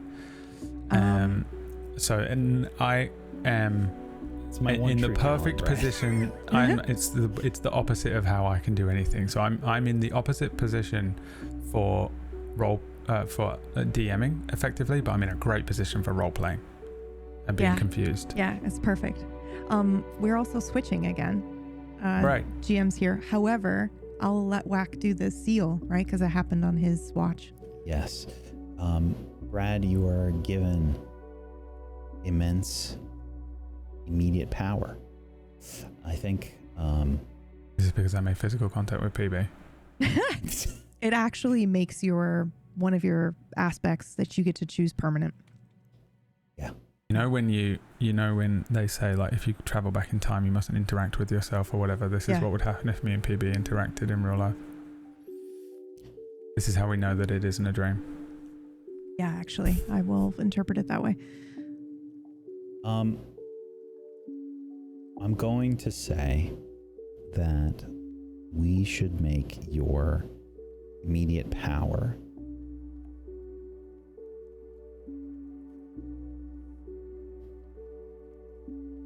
grounding. You are able to kind of ground yourself in the moment and sort of help snap someone else out of thinking too hard. And in this case, it's PB. Yeah. Does it look like anything, Whack?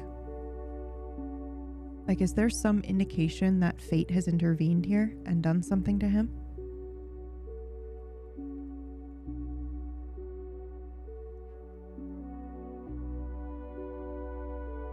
Yeah. Brad yawns.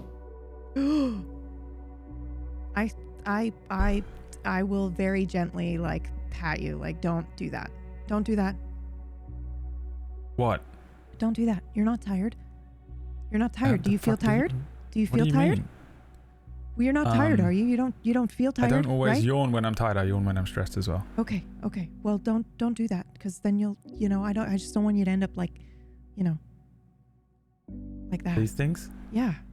I'm for sure turning into one of those things. You need to accept this now. I mean, we all are unless we get to that gate, I think. I don't think you are. I think you're getting better.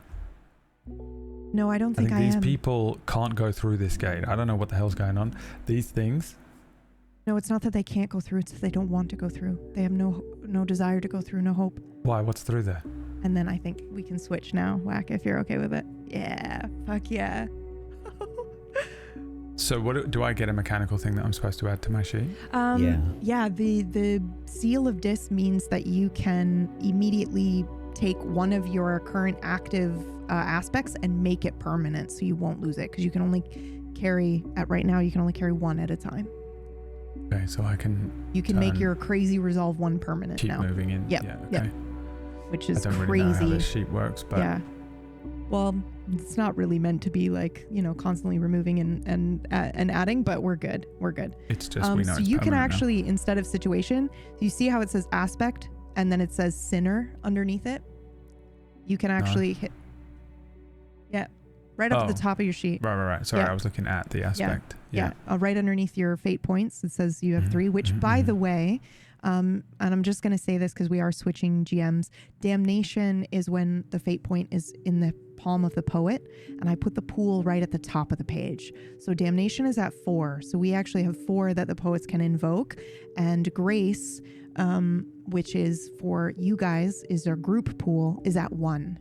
So while you might have 3 fate points, there's an extra one in the kitty that anyone can grab, similar to what we did on I can't believe that my brain just gave me this memory of mercy. Thank you. Halcyon Unbound and now I can't remember the name of the other Identity one. Crisis. Identity Crisis. Similar to that, we had a group pool that we could pull from.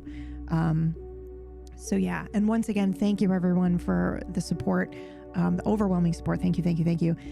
It is how we keep the lights on here at Tablestory. It's how we buy cool art, how we get very cool music commissioned, like the art that you have not seen yet by Kyorki, which is very exciting. I can't wait for you to see it. And also just how we can just support ourselves, the GMs here, and continue doing this full time for you. None of our other shows are monetized. It's just this one, but we try to keep it as like narratively immersive as possible. And I hopefully have done that here for this show today. So I'll go over it again one more time. Every $100 gets us a wheel spin, and it's a random chance at one of the things on the wheel to happen. And that's it. That's all that's needed. However, if you want to skip the stress of the chaos and the randomness and you want to just grab something right off the menu, you can do that. Just make sure in your message that you include which character, or if it's grace versus damnation, that you are contributing to. And you can double dip, meaning if you get something off the menu and it causes the wheel to spin, then we get both, which is super fun. Okay, now. In terms of GMs, Yeah. are we doing it so that we choose who goes next? I was doing, in this, we're going counterclockwise. So it would go to me next, I think, right? Okay. Yeah. And then after me goes Brad, and then Clockwise. on the overlay. Counter. The overlay is up and down. Yes. So I was going as if it was a wheel Okay. spinning. Yeah. Sure. And then next time it would go next time So counterclockwise. Yep. today, and Okay. then Sure. clockwise next time. And then it just continues to spin like that. And I will start us off each week because you guys asked me to do that. So I will do that. Okay. Well, as you were sort of slapping Brad on his face a little bit, Yeah. I imagine that I say, as he blinks from the slap, I just say, are we gonna keep moving or what? Is he like you were, slightly more like No. colourful? He's like you. He's grey. Yeah. And I go,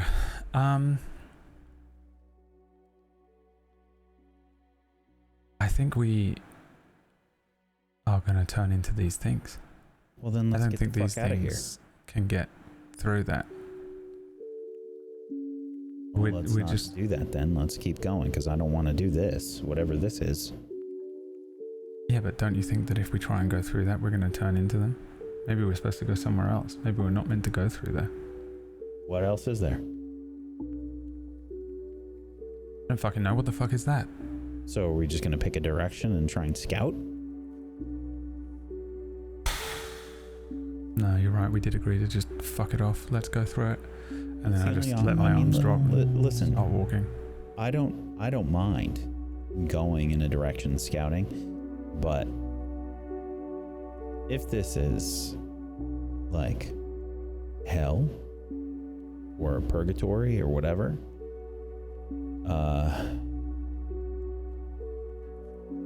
yeah, this sucks. I don't want to do The this. worst thing you've ever done. Like, have you done like legit sins? Like honestly, we're gonna die. So like, I don't mean like stupid Christian sins, like for real, like you would feel like it was a sin in your own sense of Yes. morality. Yes. Like enough to go to hell? I'm Like not- what the fuck have you done? I mean, Brad, I'm not perfect. I I mean, I haven't know killed that. anybody or anything. That's But what I mean. Like, do you honestly think you're bad enough to go to hell? They're eating babies. I mean, You know, there's like Hitler. yeah. I mean, if you can't be watch that bad. if you watched The Good Place, it was pretty hilarious that Yeah. they had that, fucking point system. It's like I was they always, gamified. I never watched it. Is that what it was? Yeah, That they makes made sense. a point. They made a point system. Ah, They- fuck, there I'm was a- fucked as well then. There was a point system. It was. Do you think good Baby's actions already versus in bad hell, or do you actions. think she went to heaven? I genuinely It could go either way. no fucking idea. It could so go either way. Yeah. He's very secretive. Yep. She could have killed like 8 people. Do you remember the stories when she was telling us that she found like a finger? She probably killed that guy. Who knows? Yeah, it was like a weird slip, and she had to like make up a story as to why she had a finger. Yeah. I'm trying to figure out if I really am a bad person. Because, like, purgatory isn't hell or heaven, right? Isn't that the point of it? It's just like the in-between. So, like, these gates are what? They're going to be judgment? So are we supposed to reflect? Or does everyone get dumped here? Are these the people that are too scared to go through? Or are they people that couldn't make it through? What if they're just, like, perfectly equal? Like, they got 50 points. There's so many different representations of purgatory in so many different stories that I've read that it's mind-boggling. It could be anything. It could be anything. I mean, this is bullshit, by the way. Would you like to make a roll for me, either of you? Sure.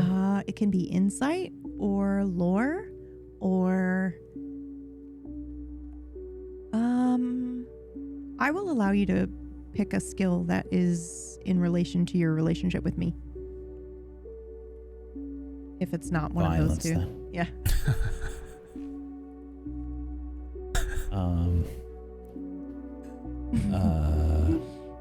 Presence.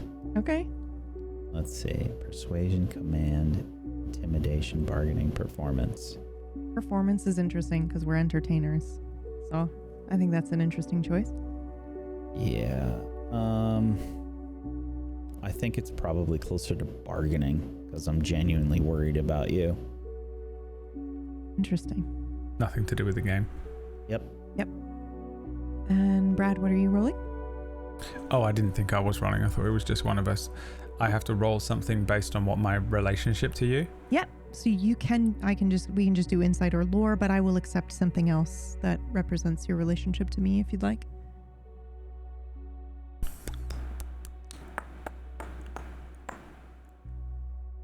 Raw dog in the roll. -1. 4.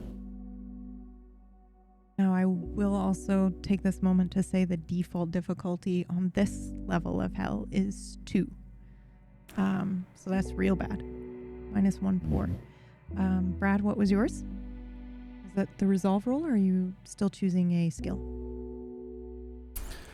I could argue a couple of these. Yeah. Go ahead. But I'm not gonna. Okay. I'm gonna go with. Are you sure? I'd rather you be like...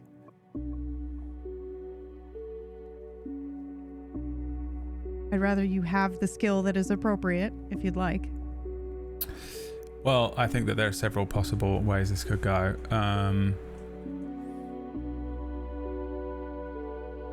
I feel many different ways about you, Mm-hmm. and we have many different types of relationship within our relationship. Mm-hmm. So I'm trying to imagine in this moment what it would be. And since I think because I'm in a state of sort of, there's an element of existential dread and there's an element of fear and like I'm like a hypervigilant, I think I'll go with like mercy because it's like healing and comforting and understanding. So I would like to roll that. I don't get a bonus for this, but I'd still like to roll that. Go ahead and roll that. This is important for later. I promise. -1 as well. -1. Okay. Me and Whack have terrible relationship to you. So, you don't. But when Wax says, I mean, hell can be, there are so many different interpretations. I think both of you just have a moment where you go, well, this would be, but it isn't. It couldn't be anything. It's going to be PB's representation of limbo. Not purgatory, but also purgatory. And that might give you some sort of clue as to what you can expect here. Do you think this is PB's version of Limbo? Are we trapped in our head again? Probably. We're fucked. Yeah. Because this is going to be what? Some twisted version of the Christian... I'm fucked. I don't know anything about it. Hey, guess what? I went to Catholic school. I don't know shit. Okay, great. Okay, so then what? A spoonful of trauma? A spoonful of Christian bullshit? What is that? So this is it. This is the gates of judgment, right? That means there's heaven or hell on the other side. Either we go and be tortured forever. So again, I know next to nothing about this, but the gates of judgment are in heaven with St. Peter, and St. Peter decides to let you in or send you to hell. So this is the step before that. This is the step. But it's PB's twisted fucking bullshit inside of a crazy head. So it's going to be based on what? It's fucking Silent Hill. It'll be a PS2 game. It does explain everything being grey, but it also explains why it's just an absolutely enormous open level. I'm offended. Yeah. She only knows anything about PS2 game era games. She pulls everything from that same era all the time. Mm-hmm. Which means enormous, great big open levels. It explains a really terrible movement that we've been experiencing. Yeah, and they only had enough room on the disc for one sound effect. Yep. I mean, based on PB's traumatized version of religion, and then the influences of, I'm guessing, fucking weird horror and Edvard Munch style creatures, then the judgment could be anything. It could be. But I don't. Is it going to judge us on like normal Christian values? Because we're going straight to hell. Or is it going to judge us based on PB's version of that? Which there's not going to be any clear-cut answer by the end of it. It's going to be an ambiguous thing. Yeah. You know, I feel like your worry about this is important to know, Brad. You know, this stuff isn't this contemplation over your actions, etc. It's a good thing. Yeah, that's the point of this place, no? Yeah, to a degree, I guess. But like, I don't want to be that. I mean, fuck it. I think we just go for the gate. You know? Yeah. If the judgment comes from PB, I think I'll be okay. She sort of always said that she likes me. I never really believed her, but you know, I think I'll make it through. You'll be fine. Then we get to go whatever her twisted version of heaven is. Maybe. Which is what, a pet's world? Pet's World. It wouldn't be too bad. I did start playing Planet Zoo. I imagine you guys are like still trying to trudge forward and walking while talking about this. Yeah, towards the end of that, I just started moving towards the gates. The gate, as you guys are talking, it really feels like so much time has passed. Yeah, the gate is getting bigger and bigger, and it's becoming enormous as you get closer. And I do think there comes a point where you have to get, fairly close in between these clusters. You're never going to be within touching distance, but close enough that you can kind of hear them cascade sighing beside each other. So it's not just the one sigh, it's now just becoming kind of just this overwhelming, yawning, sighing sound, almost like a drone as you get closer. But eventually, all color will return at once as you approach the gate, or as you get close enough to this gate. You will see a green meadow that lies beneath a clear pocket of light, and at the center stands this great stone castle. There's more than just a gate that you couldn't see before. The gate is by far the largest part, which is a little strange. And I don't think you can see anything beyond the gate. All you can see is this gate and this large wall. However, there are pillars kind of erupting, maybe kind of more like Roman architecture. Do you recognize that from any video games, maybe? We're both men. We think about okay, Roman, you got it. Okay, Roman yeah, stuff 100%. Yep, so you know It's exactly what you're looking we at. became aware of. Yep, okay. Well, what's interesting to you then, you would immediately know, because of your Roman Empire, that it is not a drawbridge style gate. It's weirdly, there doesn't seem to be any kind of It's not a drawbridge style gate? Yeah. There doesn't seem to be any kind of large entryway. There doesn't even seem to be a seal on this gate. Or a seal. You will notice that there does appear to be one of these stretched creatures that is a little bit more formed than any of the others that you've seen, that is there he is, frozen in front of this gate. Oh my god. I just thought of the worst thing, and it's that's so Saint bad. Peter. Maybe Saint Peter. I thought of the worst thing, and it's so bad, but I feel like I have to bring it up. Do Brad and I have our normal vision? Are we wearing glasses? You can see. It's as if you're wearing glasses. Okay. You may even have a My moment. eyes are not so bad. What are yours, Yeah. Whack? Mine are fucking Horrendous. horrible. Yeah. Mine are not good. I'm nearsighted, I think you say. Yeah. But I it's not the worst thing ever. I'm pretty decent. If you ask me to read something small text from far away, it's bad. But I can make out stuff pretty well from About a pretty a good foot distance. away from my face, it starts to get blurry. Okay, so this is actually perfect, because the moment you say oh my gosh, why, I can see this guy as you look, it's a young looking figure. All of these things that you've seen so far, these shades, for lack of a better term, are just these stretched people, it seems like. But this one in particular looks a bit, smaller, younger. It seems to be frozen in a lean towards a road that isn't there. One foot is forever lifted from the grass, and it is stuck in that position. Hold on.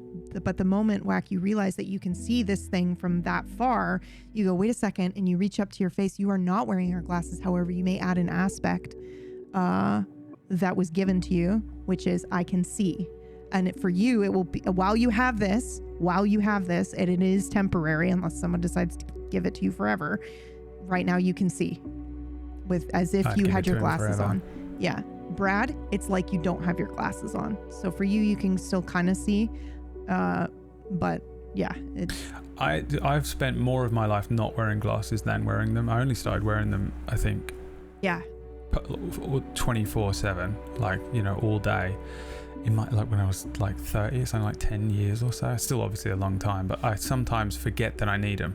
I'll go about my day for a good long time before I think, oh fuck, I need to put them on. Do you know what I mean? It's that level of, it's only when I suddenly need to start reading stuff. Sometimes it's when I sit and have to read some small text on a screen that's on a little email or whatever. Okay. So I don't know if I would even come to that conclusion until Wax says it out loud. Yeah. You know what I mean? Yeah. But Whack, you do have this this mark at the moment, this temporary aspect. So is this a situation aspect, or? So this is situational, or essentially it's just temporary until, unless somebody gets you a seal, in which case you can keep that. But I kind of imagined that people would, kind of be watching and waiting, and when a really good aspect came up, then they would be like, okay, let's keep that one. Otherwise they're just going to rotate, and your abilities are going to change quite frequently as things come up. However, You do notice the green meadow as well. So you notice the gate, you notice the weird, strange figure or shade, for lack of a better term, in front of this gate. But you also notice that there are figures moving through this grass, again, silently. But these ones are also a little bit more shaped.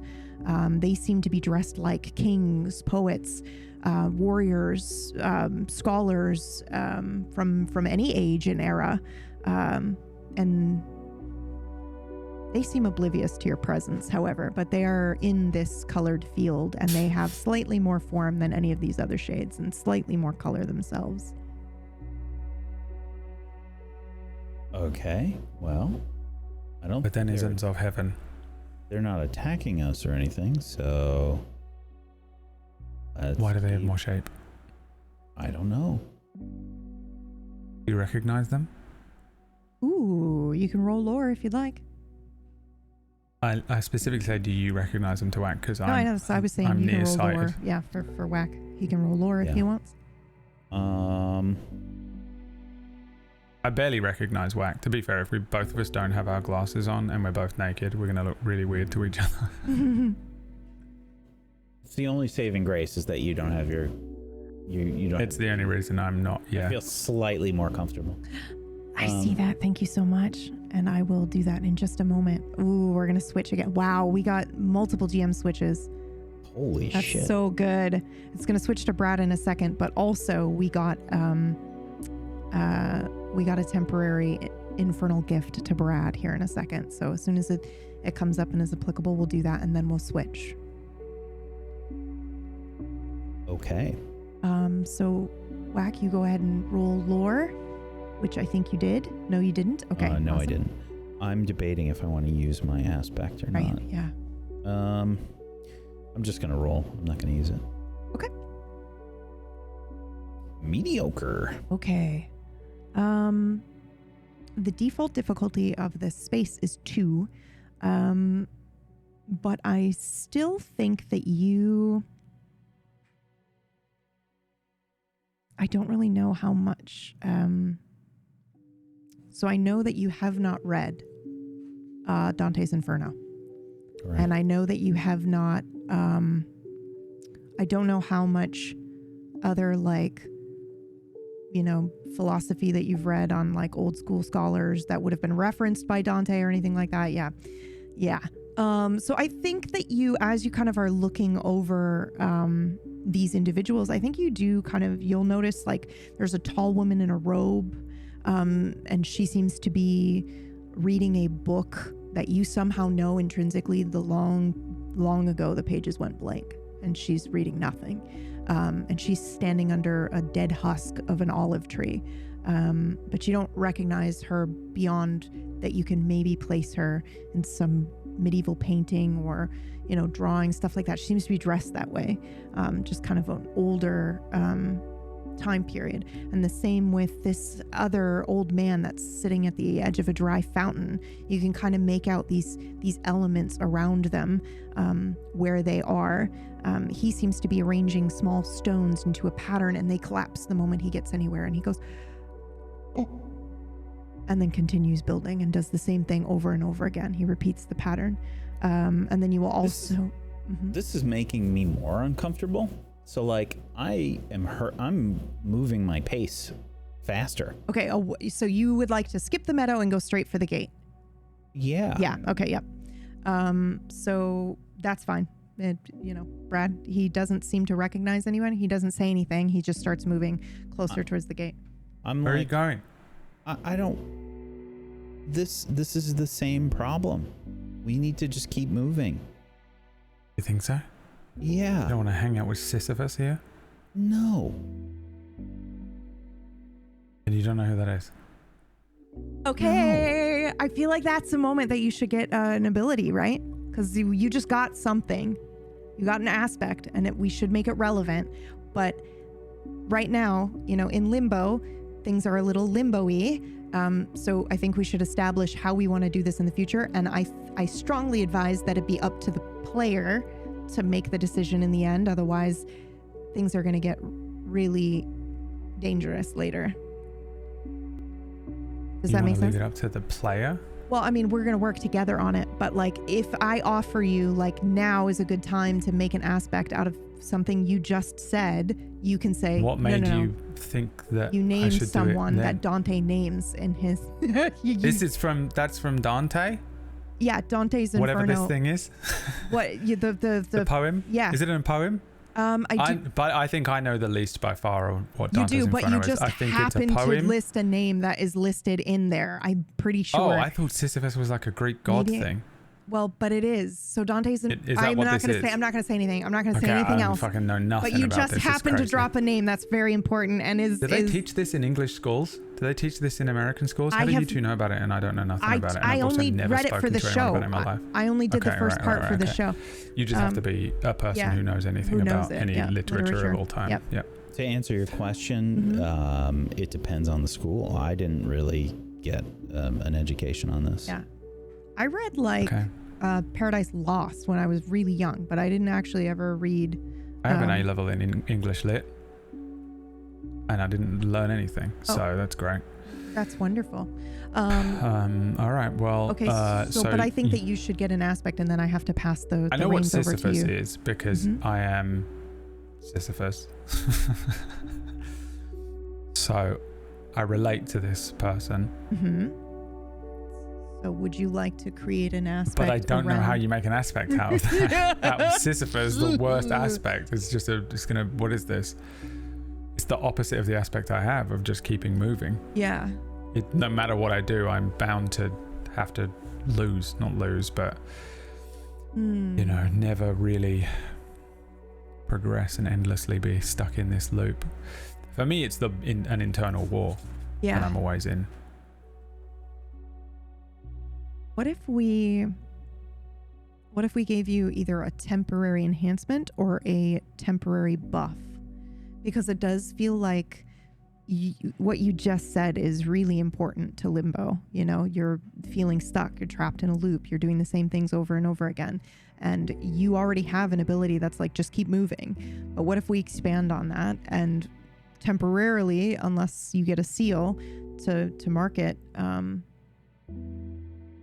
we enhance that somehow. So like when you're in danger of getting stuck and falling into a loop, you get a temporary boost that is more than your +2 resolve, which is crazy. Maybe you can get a free reroll or something. Oh my God, I have an idea. And it's temporary, okay? Every time you invoke this, you gain a fate point. So it's essentially free to use it. Right? Because normally you would invoke it, get the bonus, and then spend a fate point to do something. But every time you invoke it, you're getting a free point. So it's essentially free to use it. You look so Use what? confused. You're aspect. just like, So you're... every time I use just keep moving, I get a fate point. Yes. Every time you invoke it, you get a fate point, which essentially makes it free to use it. But it's temporary. Right now it's temporary, unless you get a seal. And how do I add this to my sheet? This is under a situational aspect. Yes. Yep. Situational aspect. Put like bonus to your current ability so that we know that it's temporary at the moment. And I think that it's also important to note that Whack, did you say it did look like something when we got a seal? I said that Brad yawned. Oh yeah, Brad yawned. Okay. So I think you feel the urge to yawn again, Brad, as this is happening to you. And I think maybe you will look down and see like a physical mark on your body that looks like, what's the best way I can describe this? I want to say like infernal text from D&D. Let me just look this up and see if this is what I'm imagining. No. I'm imagining Cthulhu-esque style then, where it looks like scratches. You both know Like what I mean? Witch text? Yeah, like it just looks like strange scratches and markings on like maybe a tree. Kind of very much like claw marks, but in different positions. It's very clear it's text of it's language of some type or a symbol of some type. but you don't know what it means or what it says. And you got a seal immediately. Thank you so much. So this is now permanent.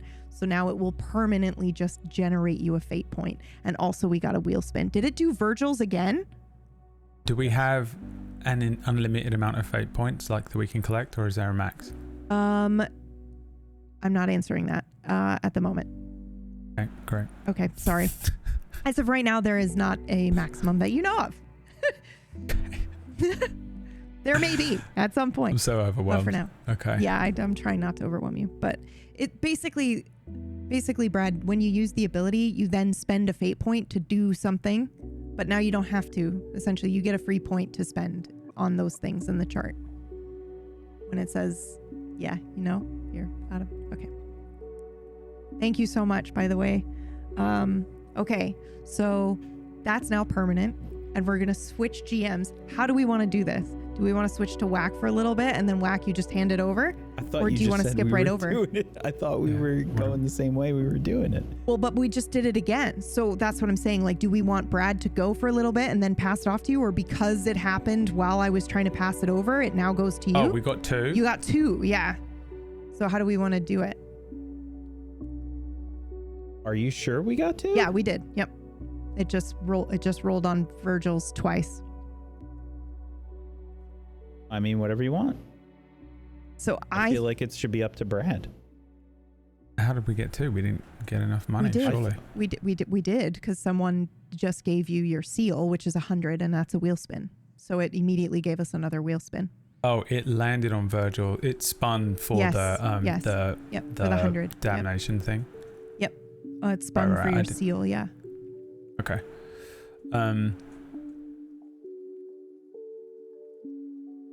Yeah, I don't know. What do we do? Chat? I think that because it's still landed, I think we should do, you know, just a short little bit and then you hand it off. That way you're still taking your mantle that was passed to you, which is an important part. Yeah. And whenever you feel it's appropriate, you just hand it off to Whack. How long? We got half an hour left. Yeah.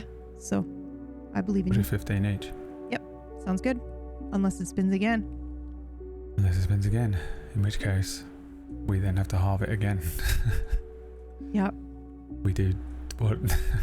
Do you want us to? I can just skip you, Brad. I can just.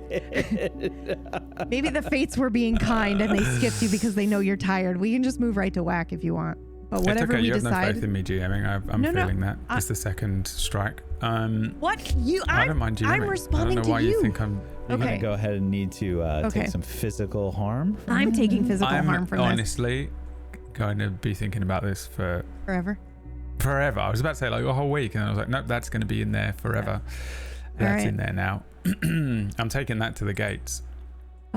Yes. You're gonna have to Have defend fun. them. We are at the gate.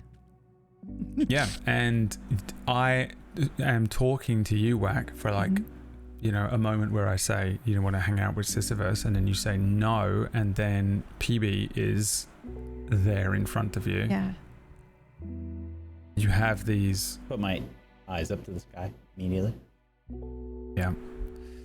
The bizarre semi-formed individuals. I think you said there were 7 of them here. This is a different space. This is a different one. Yeah, this is the meadow that we're passing by.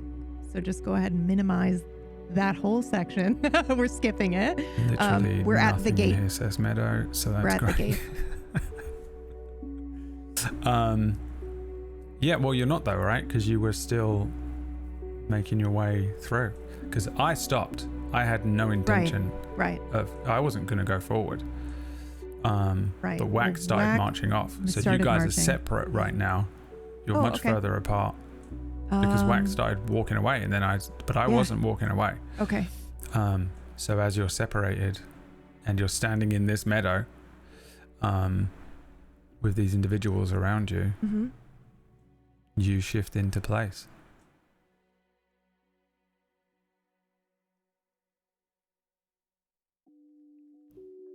When I look around, did you see that temptation to just walk into the meadow there just now. Like, oh, I want to do that.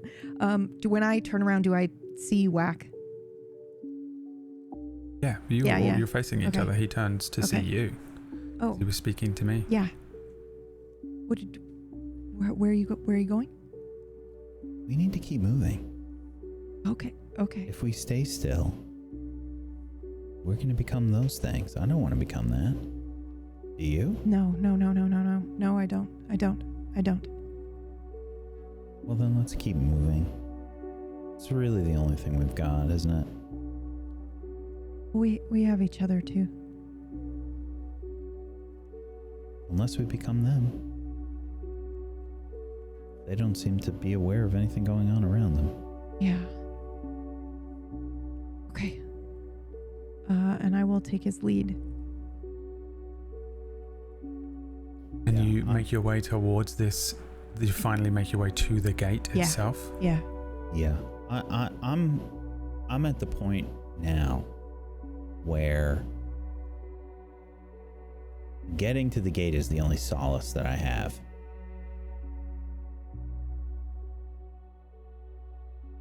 Okay. I think that you should have to roll something for that, because if that is the only thing that is going to bring you solace,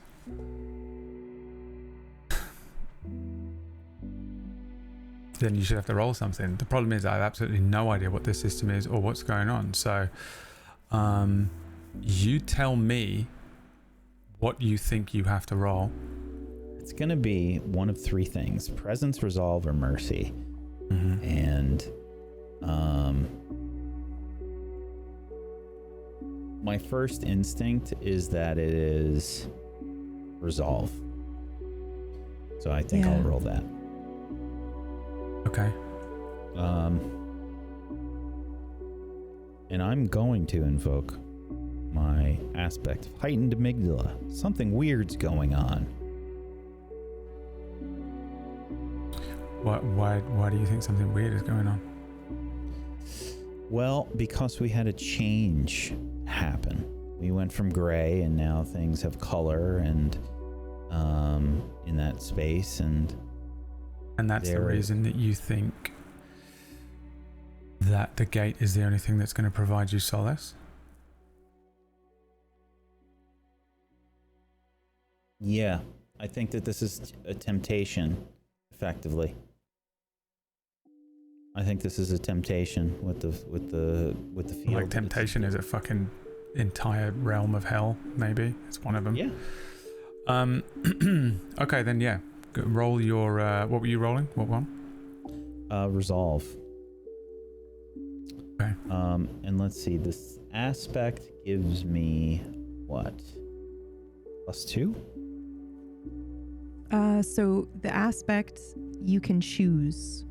You can either give +2, re-roll.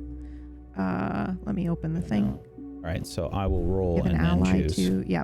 Or make an opponent's action harder. Okay.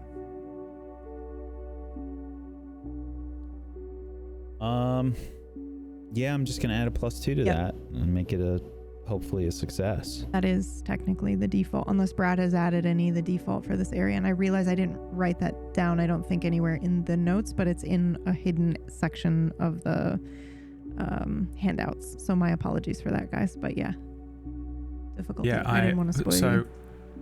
I wanted to give you either mental stress or whatever hope is, depending on whether you fail or succeed on this. And since it's success, you get hope. Now, I don't know what that does, but I can see that we have physical, mental, and hope stresses. Now, is hope good or bad? Is that taking hope, or is that giving hope? So it's like a HP bar. Yeah, on our sheet we have 3 HP bars. We have physical HP, we have mental HP, and we have hope HP. Okay. So you don't gain hope, but you don't lose hope, because I was going to take one from you as you move forward. And so I'm sorry, you said I'm staying where I was? Yeah, I wasn't sure whether this was a thing that whether hope was something that you gain as a buff, or hope was a hit point. You know, you hope hit points, mental hit points and physical hit points, it looks like. But I wasn't sure, and I wanted to wait until you rolled to figure it out. So essentially, I was going to either take a mental from you and give you a hope, or just take a hope if it was a hope, which is what I have now learned it was. So you don't lose a hope, but you would have done if you'd failed that roll, was what I was going to do. Makes sense. Because I have no idea what this thing is. I'm just guessing. At the same time, because Whack is moving through this area, but is just hyper focused on the gate ahead, and he's looking over this thing. And you said it was like big and black. I think you gave me a description of it. It's like a huge black gate that's standing impossibly tall.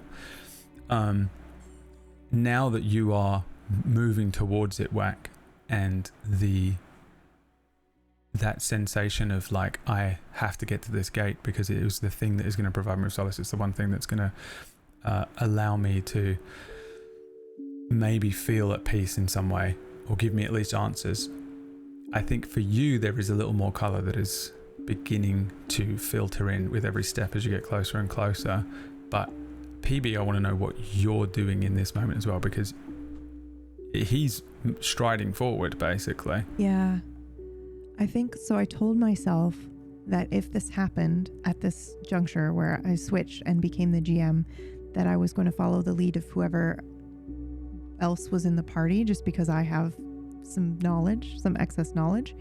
But I think for the audience, I will look at the meadow for a moment, specifically the old man at the fountain, and I pause. I have a moment where I look slightly confused, and then I will follow and catch up with Whack. I do not want us to be separated. So I will kind of rush a little bit, and maybe that sound might startle you a little bit, Whack, because it's, again, really quiet, and I'm suddenly rushing through these reeds here. But then I catch up to you.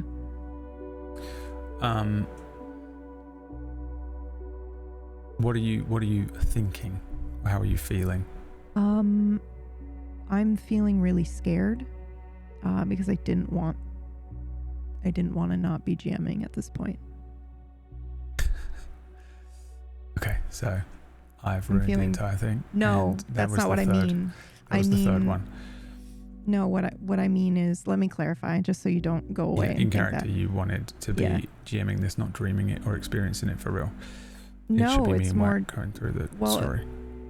Yeah, it's just that I didn't pull any punches on what was required, since it's hell, and so I didn't want to have to be vulnerable, which is what's coming. First of all, so I'm going to make you roll two things. Okay. I want an insight roll. Okay. And I want before you roll the second one, I want a resolve roll. Okay. Okay. And whichever one, you know what? Just roll them. Just roll them one at a time. Resolve, and what was the other one? Insight first. Insight first. And then resolve. 4 is a -1 for the insight, and resolve is 1 average. When you glance at the old man, there's no physical attributes that are significantly obvious. You can't make out, like, this is just a bizarre twisting figure that's just kind of a gnarled, by the way. gnarled, long, slender man of a person with like sort of more form than the ones that were standing outside, but not enough to make out anything that really lends itself to a particular individual. However, there's something about the way that they're sitting, the shape, or the way that their form is sitting at the edge of this fountain, that reminds you of someone from when you were very young, who an older person in your life. Oh, my grandpa. It's inescapable, and it's instant. It's that thing, that feeling. If you've ever seen like someone that you would recognize, like a parent, people say that maybe they would pick out their mum in a crowd, kind of thing. It's that kind of feeling.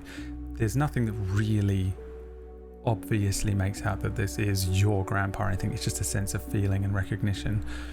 Then you continue, you turn your eyes away and you move away, and you start moving towards Whack, sort of a bit more Yeah. resolved and content to follow Whack. Of these two rolls, we got a seal of dis, and I wanted to, for whichever one of these two you rolled higher, Okay. I think you should gain your immediate power in resolve. Oh wow. Okay. For this moment, but why? Okay.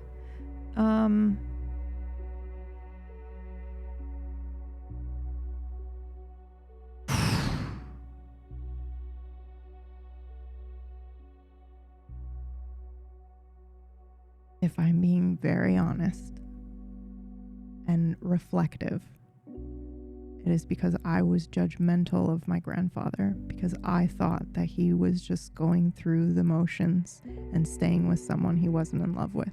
He did not love my grandmother. I mean, he did, but she didn't love him back, and I thought he was in limbo, and I wrote him into this. So let's give you, so a seal of dis gives you an aspect. Is that what this does? It gives you an immediate power. So technically what it does is it makes one of your aspects that you currently have, you can choose one and make it permanent, but I don't have one right now. So can either can we give you one? You can give me one, absolutely. So can I make a suggestion? Yeah. We had 2 seals of dis that technically were for PB because she didn't have one already. And that I'm was taking the one that's for Shadow. PB. Yeah. Yeah, and then we just leave the other one open for when... Well, my thought process was we give PB an aspect And then make it and permanent. then we make it permanent. And that could be count for both. I think we should do that, because then all three of us have a permanent aspect by the end of this episode. Well, so that's what the seal is. The seal is making it permanent. Right. So technically but you we didn't have have 2 an of those. aspect before. I know, but what we did for Brad was we gave him one. So what I think we should do is just give me one, make it permanent, and then bank that other one for when somebody has another aspect, we can use it. I think it will become important later to have these banked so that we can make stuff permanent that we feel is going to help us. Rather than making one up now for something that we don't know, we should bank it like we do our damnation and grace. Yeah, I don't know how you're metagaming this, but I've never seen you do it before, and it is. I think you should have to. Well, it's just put it on the top of the sheet. I'll bank that we've got 1 seal. Yeah, but I barely have any idea what's going on. So whatever you say, boss. The Sorry. resolve based aspect. Yeah. In this moment, based on misjudging your grandpa, when you were young, No, I think I mean. You used a word. What was it? What did you say? Do you remember? I don't. Well, I mean, I felt like he was trapped in limbo. I felt badly for him, and that I feel guilty around that, because I don't know if he was. I mean, he may have been very happy. You used the words "you put him here." Yeah, I did. I feel like guilty because I feel like I put him here because I wrote this whole section. So yeah. But this is a resolve aspect based on that feeling.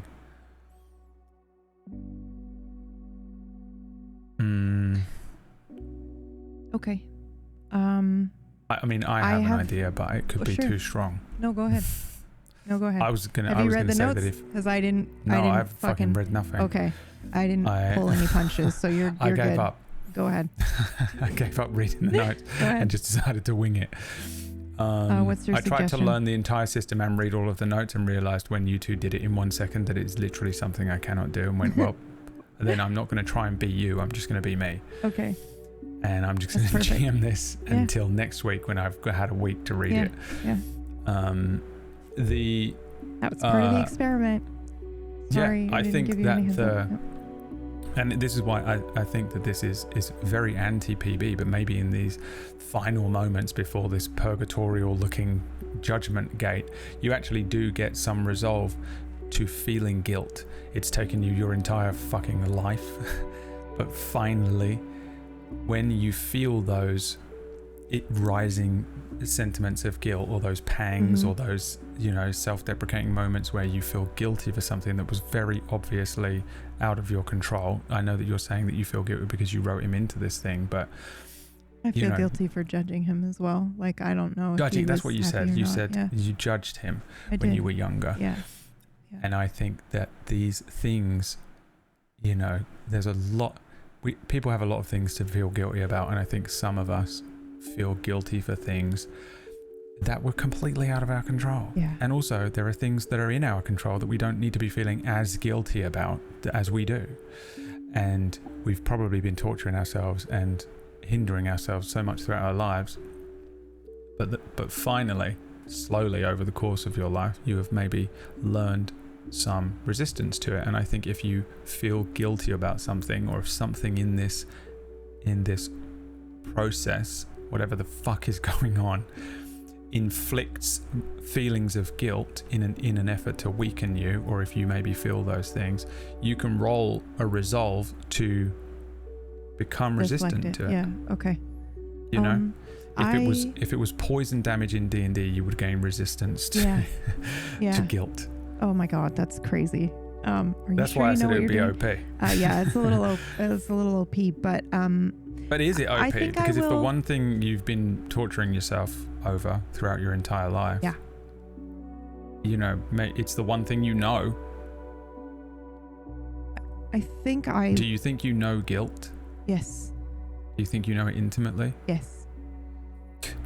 Do you now imagine if you knew? I don't think I know how to not be Imagine intimate you with knew guilt, how to. Imagine you knew how to build a which is a car horrible thing to say, but as well as you knew the I know. same level of I know. information I know. about your relationship with I know. guilt. You'd be able to build a car. But I don't think I am. I don't think that I think that would be too OP, and I don't feel like I've earned that. However, what I will say, Well, you haven't earned it. You were given it as a seal of I dis, know, whatever that is. but what I will you say, were granted it. I know, but it still has to be narratively appropriate. But what I like what you said earlier about That's why I let you set it related up to my- yourself. Yeah. And you said you felt guilty Yeah, and you judged I your know, grandpa. I know. Now you're feeling guilty I about am. giving yourself a strong Yes, power. I know. Listen. And I'm currently the DM for the You next are, like 13 seconds. How about this? My grandfather had some crazy resolve.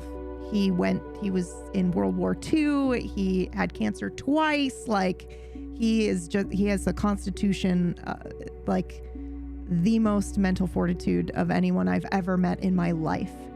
So perhaps I can write an aspect that is like, related to resolve with him being tenacious. I think, okay, in that case, you get old man's grit. Yeah. Okay. Okay. I like that. You get an old man's grit. Yeah. So, you know, the classic, like if you were opposite like Gran Torino, how would he, you know, if you're rolling resolve and it's something that an old man's grit would give you a boost to. Okay. And then I'm immediately making that permanent as well, right? Yeah. Yeah. And then okay. Whack has to GM. I think he was meant to GM 7 minutes Yeah, ago, but sorry. you took a really long time to answer Oh that. God, and I'm sorry. I just wanted to make you feel guilty about something else because it's thematic. You're right. Well, you know, you have this moment where you see your old grandpa. You know, you don't see him, but you see him in this figure. And as you turn away and go to catch up with Whack, I think, in fact, it isn't Whack, it's me. You're seeing my skinny, flat ass stride away from you. I don't have a... I was working on my thighs and glutes, but then I got pulled into this realm and it Whatever just the I didn't hell have enough this time. I didn't have enough time.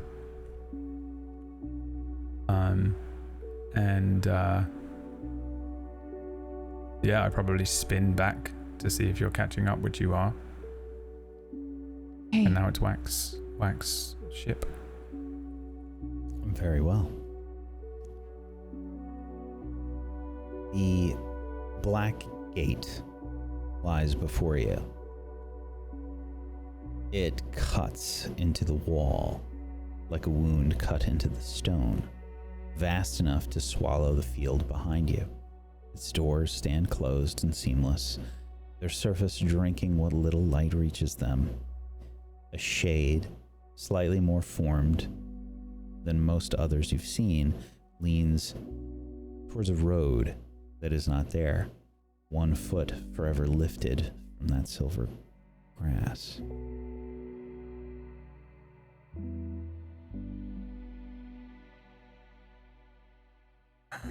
Sorry. What do you do? I thought you were going to say the episode ends. I'm not going to lie. Yeah. I thought you were just going to. I thought it was too. I was tempted. Yeah.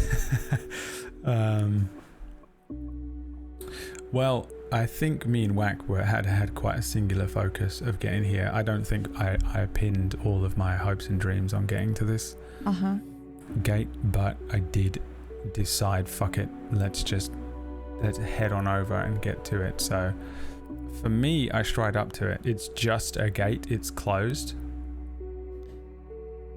Yes. I'm so sorry this happened to you. I was like, what are the odds that someone will get slapped with the puzzle right without any time to prepare or read the puzzle? Yes, it's just a gate and the shade, right? Correct.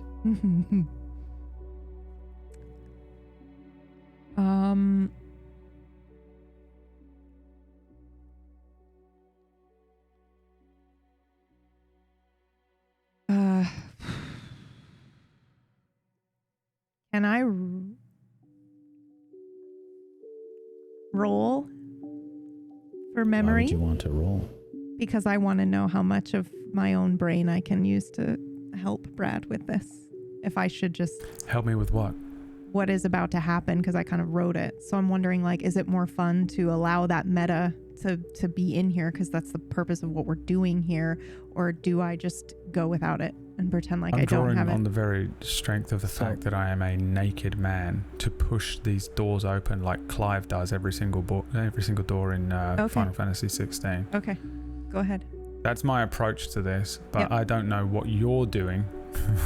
Like a witch behind me. Yeah. So mhm. here's my thought process is yes, you can definitely roll. We've got some tips that I don't want to forget about. Debiru, I wrote it down. tips 50. Yeah. Should we carry this over for the following session? Yeah, probably, because we're gonna wrap Okay. any second now, right? Perhaps. Yeah. If somebody wants to do a kindness, somebody can afford it and wants to switch that mantle to me so I can run the puzzle for poor Whack, I will happily do that, and then he can get his ability. What is it? Somebody has to tip 75. Yeah, to switch. Just What is switch it. the thing that Debiru... Debiru Oh. gave an aspect, but Whack's not Yeah. in the scene at the moment, so Yeah. I just wrote it down for when he is back in the scene. I see, got it. Yeah. Yep. Bro, as I'm writing this puzzle, I'm like, surely it's going to switch and they'll have time to like look at it first. I'm so sorry that this has happened to you. Hopefully this is a good lesson in like, have I laid it out in a way that... By the way, mhm. because of the description that we got, Yeah. I purposefully did not read Yes. past Thank you. Yeah. where this was happening. And as soon as I scrolled down and, And saw it. puzzle, I was have like exclamation point "You puzzle. son of a bitch. And then I have like Would you notes like me like to run the puzzle? I'm very good at them. he is very good at them. We can just roll back. Mm-hmm. No, this is We my can Windows shit. roll back. So, No, it's okay if you don't think you can do it. My question you have a gate is, before Oh, you. well. Yeah. I feel I've like got him. There you you go, I don't got think him. you can do it is the problem. I just needed. I was purely just pulling the fucking thing on the motor and just went like this. Oh, you don't think you can do it? And the engine started going. Look, he's running a puzzle. You're welcome. Okay.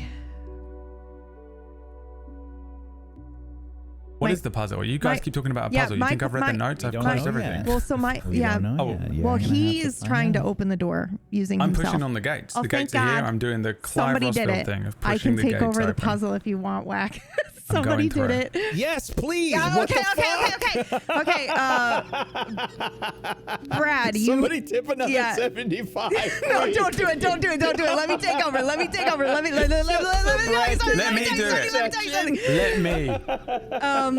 Brad, the second you go and approach the doors, which before were previously described as like not even having a seam. So as you go and get ready to, kind of push on the door, you're going to immediately take some physical stress. That's one point. Yes. What type of physical stress? Just so What it's does it just. feel like? Now, are we Not mechanically on the thing. Yeah. Are we doing the rules as they are supposed to be written? Because he has to make a roll to see if he suffers the stress. That is true. So go ahead and make a roll. That's the only thing Wax says before, I take over as Wack GM. has glanced at the Yeah, he did. rules, Wow, which you means he did that knows so them well. better Because than I was like, everyone I'm pretty combined. sure they have to, but I can't remember what I wrote down. But I know you take damage. What do I roll? I roll Yeah. defense. What does that What mean? does he roll? So, What did I say? with the when you take stress, where did I see it? It's lost forever.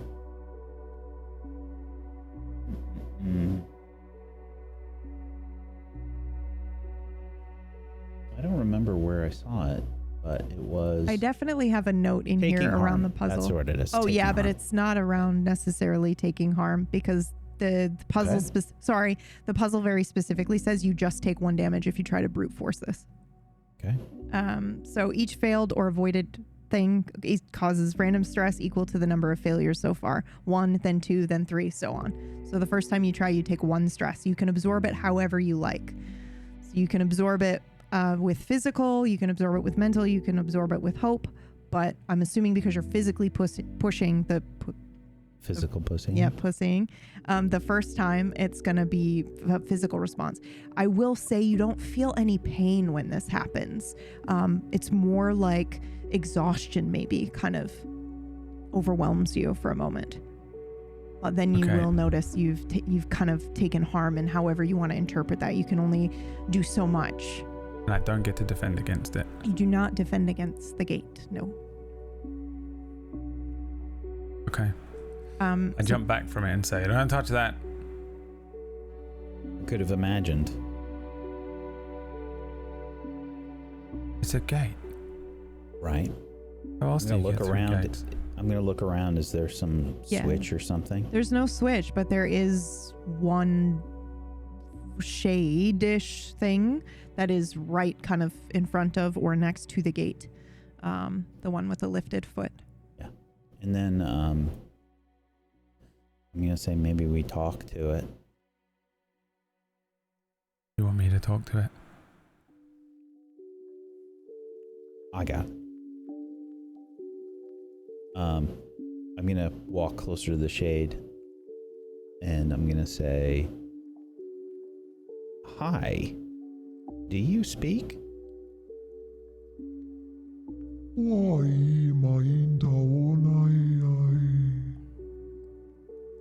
So, sort of is the answer.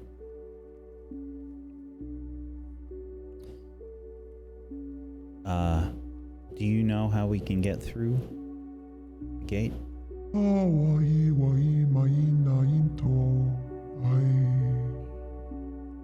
Okay.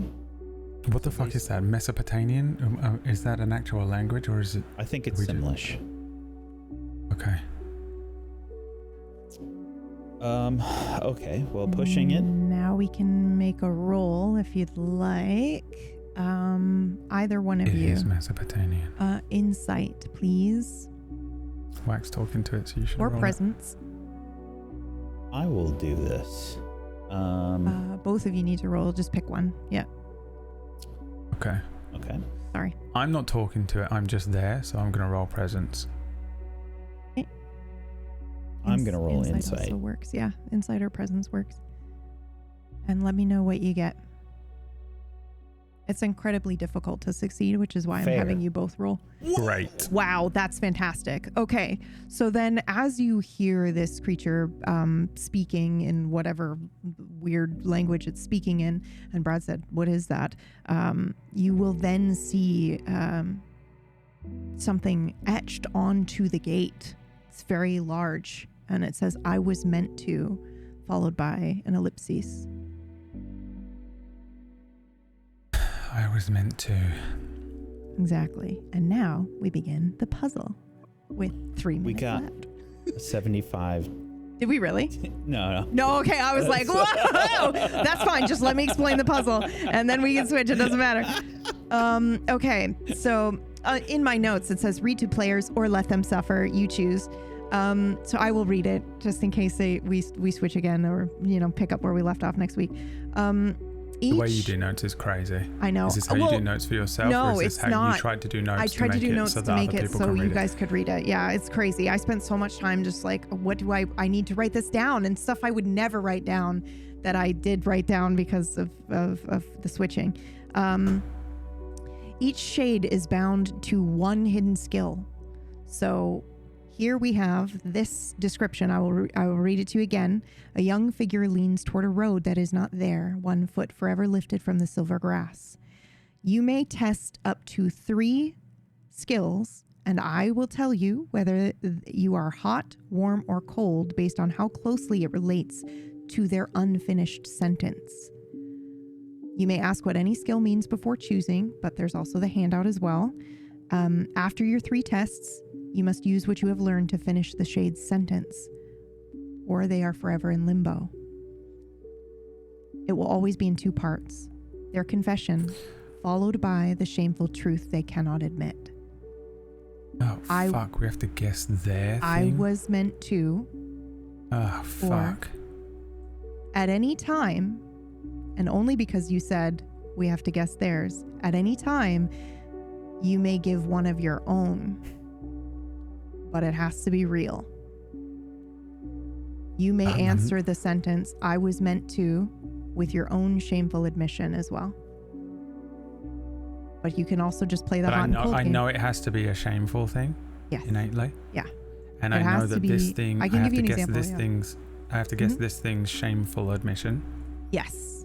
And So what do we see again when we look at them? you see a young figure leaning toward a road that is not there, 1 foot forever lifted from the silver grass. Now, on the screen, you should see, correct? You should see the squares. Mm-hmm. Okay.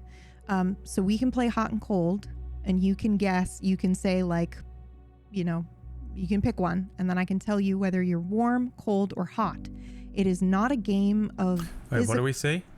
I'm so sorry. On the Roll20, you should see the grid with the I see skills. nothing. I just got a black screen. Okay. That's weird. But you see it, Whack? Yeah. Can you refresh for me, Brad?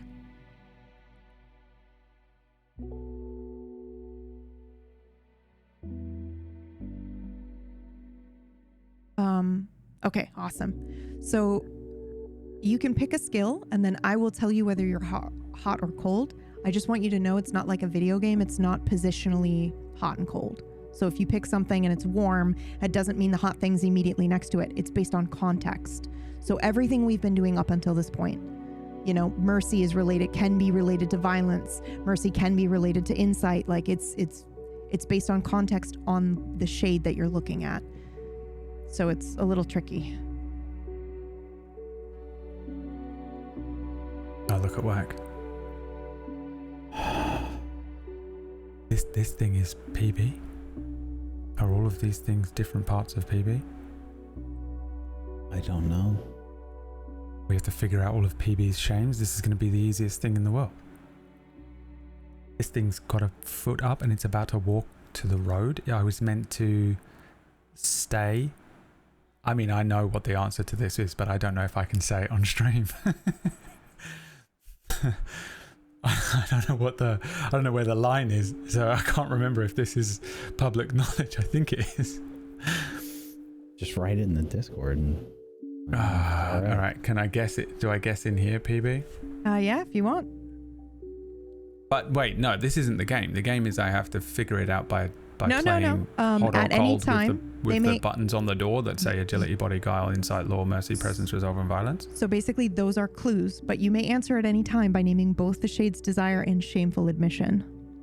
You don't The have to shade's play the hot. desire and shameful admission. Yes. So it comes in two parts. Like I was meant to blank, but But yeah. okay, I know this Yeah. one. If the shades are you, which I don't even know if they are, but in character I think they are 100%, because that's the conclusion me and Wack came to. So you can play the hot and cold game to get clues. That's probably a good context clues, idea. or you can just make your guess. But I kind of just want you to make your guess. I know you want me to make the guess right now, but I'm not going to. Okay. I'm playing hot or cold. Can you at least write it? Put it in our chat, our group chat. Because I think you're right. Okay. I have a sneaking suspicion you might be right, but it could backfire, They and are I'm you. completely wrong. No. I mean, about what you're What is gonna the say. sentence again? I was meant to. I was meant to, but is that right? Yep. Or it doesn't always have to be but it just needs to be connected by the truthful, shameful admission.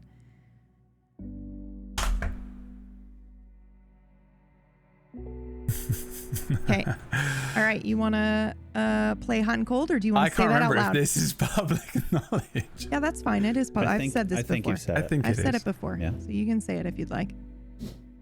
Nope, because now I know it's not the answer because I watched your face. Yeah.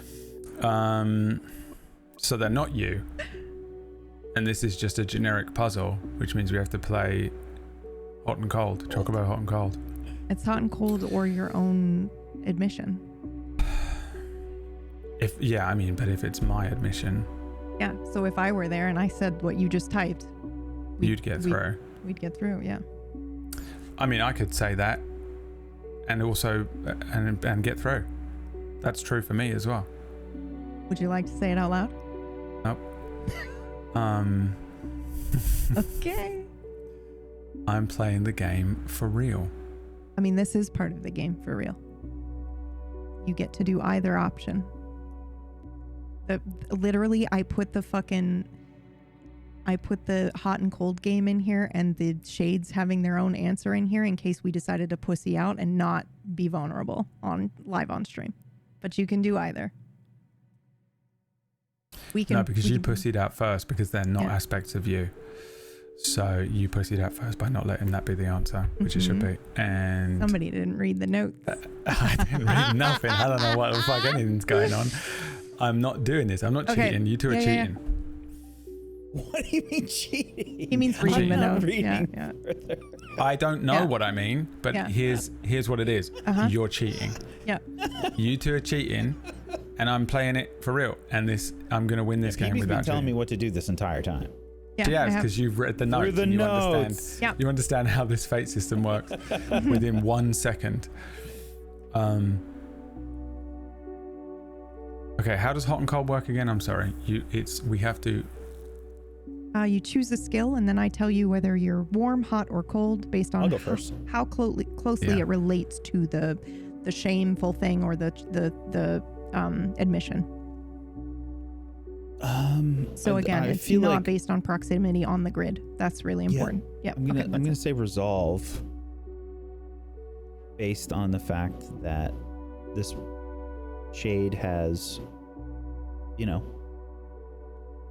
not made the choice to step onto the path. Cold. You also get Okay. 3 of these before you then just have to guess. In case you didn't hear that, I'll read that part again. You may ask what any skill means before choosing, but after your 3 picks, you must use what you've learned to finish the shade's sentence, which is always in 2 parts. Their confession, followed by the shameful truth they cannot bear to admit. It's like that game where you have to guess what's that called with the faces, and you both have the same set Guess of Who? faces, and is it called Guess Who? Oh yeah. It's like Guess Yeah. Who with shame. Yeah. Yep. Guess Who with shame, but it's just all of our friends would be the fucking best drunk night. So I actually have little tokens here that I will throw on here for you. Are you going first? Please hold. I already He did. did. Oh, you did resolve. He did resolve, and it is Okay, I'm cold. going. I've got one. Okay, go ahead. Agility. That's hot. That's it. you want to do one more guess to try to get another clue? You may. It's gonna be that they lost a leg or something. Or they injured themselves and they wanted to travel. That's not your fault. That's true. That's not shame.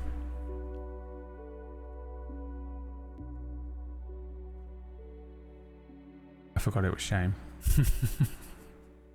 I just went with generic sadness. I immediately just felt really bad for them. Immediately. I was just immediately like, oh, they wanted to travel and they couldn't.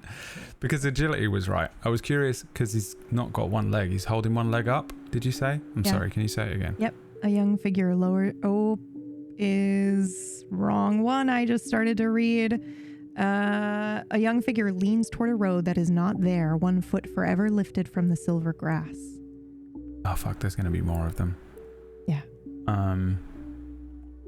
1 foot lifted, and they're leaning towards the road. So they want to go on the road. So it's probably more hesitancy then, which was my initial thought, which is why I put the thing that I originally wrote. So it's, but why? Did we say we have 3 guesses or we already had 2? You have 2, yeah. You've got 1 left. I mean, you seem to have a better guess than mine. So you should do the last one.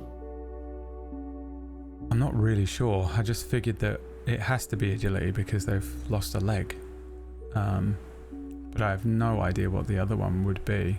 My initial thought is violence, because is it something that they... Because I'm just like, how did they injure their leg? Could be anything. But I might be stuck on it. Yeah. So there is no injured leg. It's lifted as if they're in movement, just to be clear. In case they're walking towards the road? Yeah, they're bent Oh, I thought it was as if they're... hesitancy. Yeah, well, they're leaning as if they are would be mine. currently It's the in lean that movement. made me think. They want to go, but they didn't. That was what I thought. Yeah. They are leaning toward a road that is not there, and 1 foot is lifted as if they are currently in movement. So PB's doing the thing that I did during that water puzzle, where I was like, should I tell them this? Because I can't. If I tell them, they're going to figure it out. This feels like a lack in a description where I wasn't sure if you were which was my water aphantasia. puzzle. I fucked it up, yeah. Well, I wasn't sure with my aphantasia if I just didn't describe that, No, because I there said isn't they a lost missing a foot. leg. Yeah, and so then I was like, I thought it was, there's no I missing thought it was leg. like a metaphorical Nope. loss of physical loss of leg, which is why the agility, which is why I guessed agility. Yep. So then I was like, is it an act? Is that true, and was it in a violent way? But otherwise I don't know how to apply these other things for it, because body I would come to the same conclusion, I think. I mean, this isn't me making the guess, but I'm positing this to Brad. This is all me positing to Whack as well. This is me. I'm thinking they have some kind of history, so maybe lore, like they did something or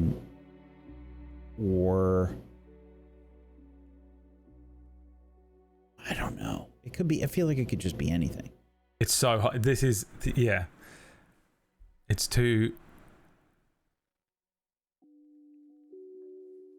The resolve element being cold, what does that tell us?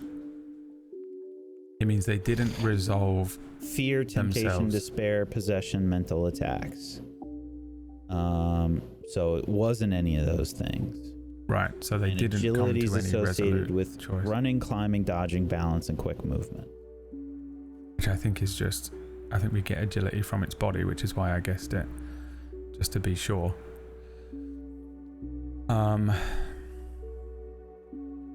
Well, fuck it. It doesn't end the game if it just gives us another clue. So let's just see what lore gives us. Warm. If it's hot or cold. Oh, I accidentally guessed. I'm sorry. Oh, sorry. I say to Whack. Sorry. You said let's do it. I'm again. so sorry. I'm so sorry. But I mean, you know, you got the better of the option. Yeah. I think we should have from now on the phrase we lock in this. Yeah, lock in. Yep. You know, we'll do the Who Wants to Be a Millionaire thing. We'll lock in option C or whatever. Phone a friend. Let's phone PB and get the answer. Sorry, my bad.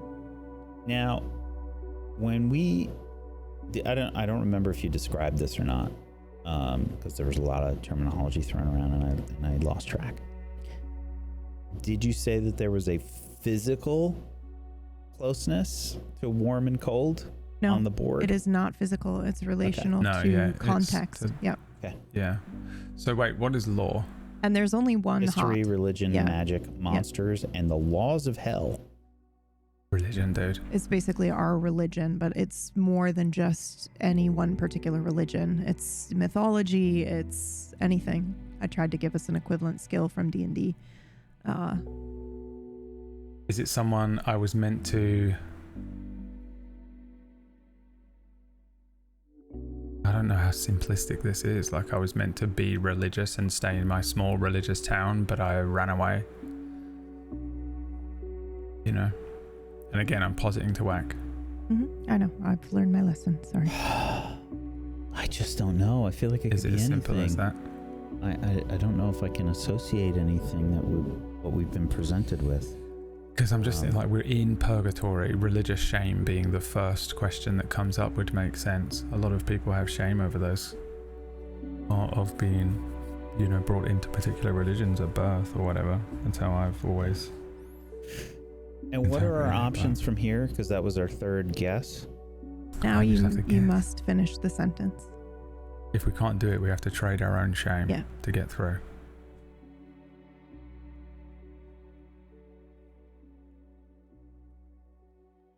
I have no idea. I'm not confident enough to guess.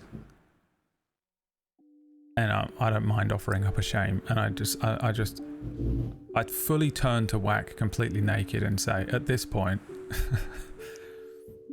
there's nothing left to be ashamed of. I have no idea what this could be, so I'm gonna do the shame. You want me to do the shame though? I will just say only one of you needs to open the door. You can both walk through it. It's up to you, man. I have something.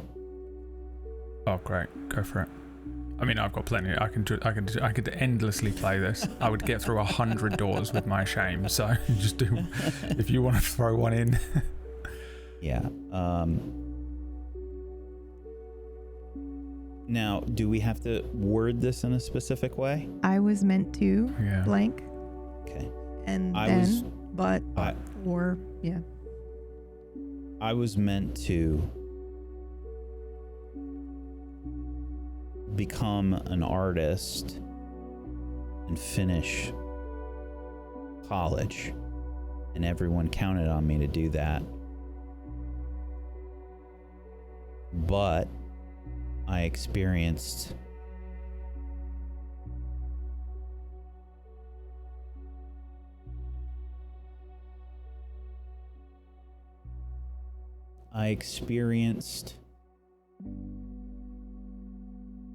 a shift in my perspective that didn't align with what was expected of me and what I expected of me. And I didn't graduate.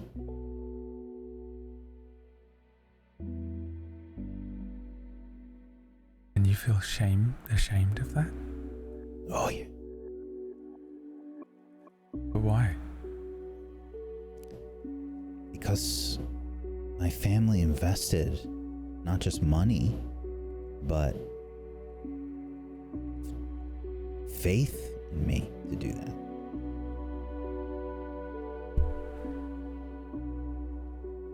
But wouldn't it be? Is that what you wanted to do? Thought so. And then you changed your mind? Because you were a child? I did it too late. I didn't realize till I was almost done.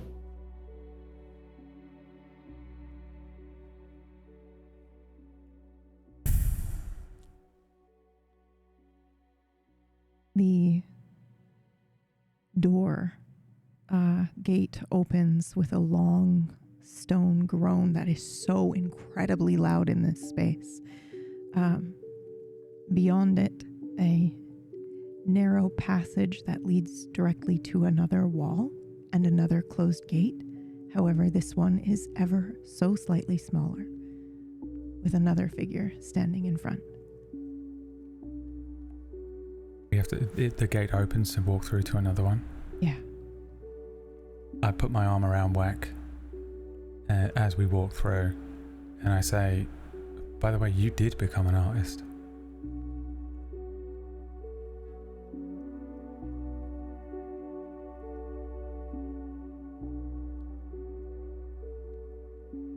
Yeah, but I hurt everybody to do it. That's the real shame. In this moment, you can now assign your skills, Whack. With that realization, you can actually assign your skill ratings on your sheet. Fate starting characters with the following loadout: 1 skill at 3, 2 at +2, 3 at 1, and 3 at 0.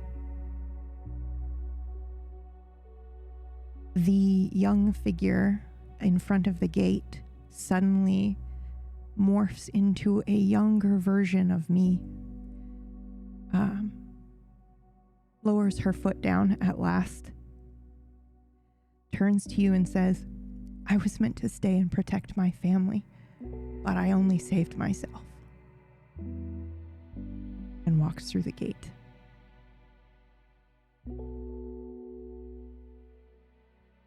Brad, you can walk through the gate too. It's open for you. I check on Whack first, and then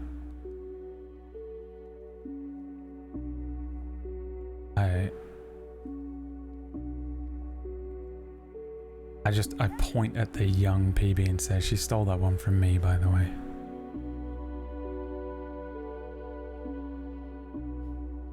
I don't look back, I'm just walking. I let him walk ahead.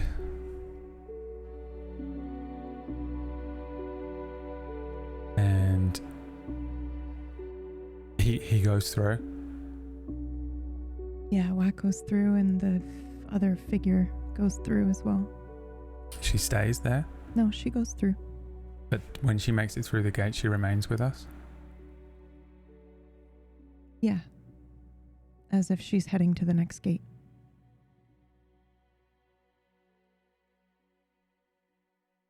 I walk through the gate after Whack as well, but as I walk through, I say aloud to the gate that I didn't even save myself when I did it, and then I walk through after Whack.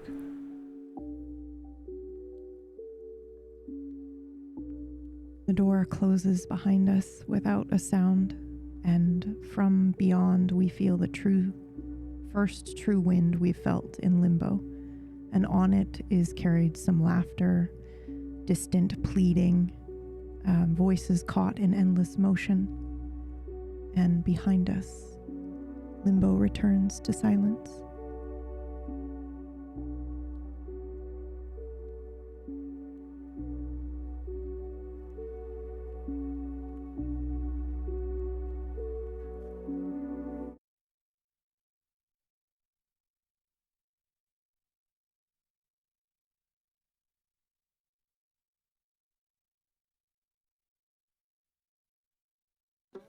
Hold on tight to me in this harmony, in this quiet.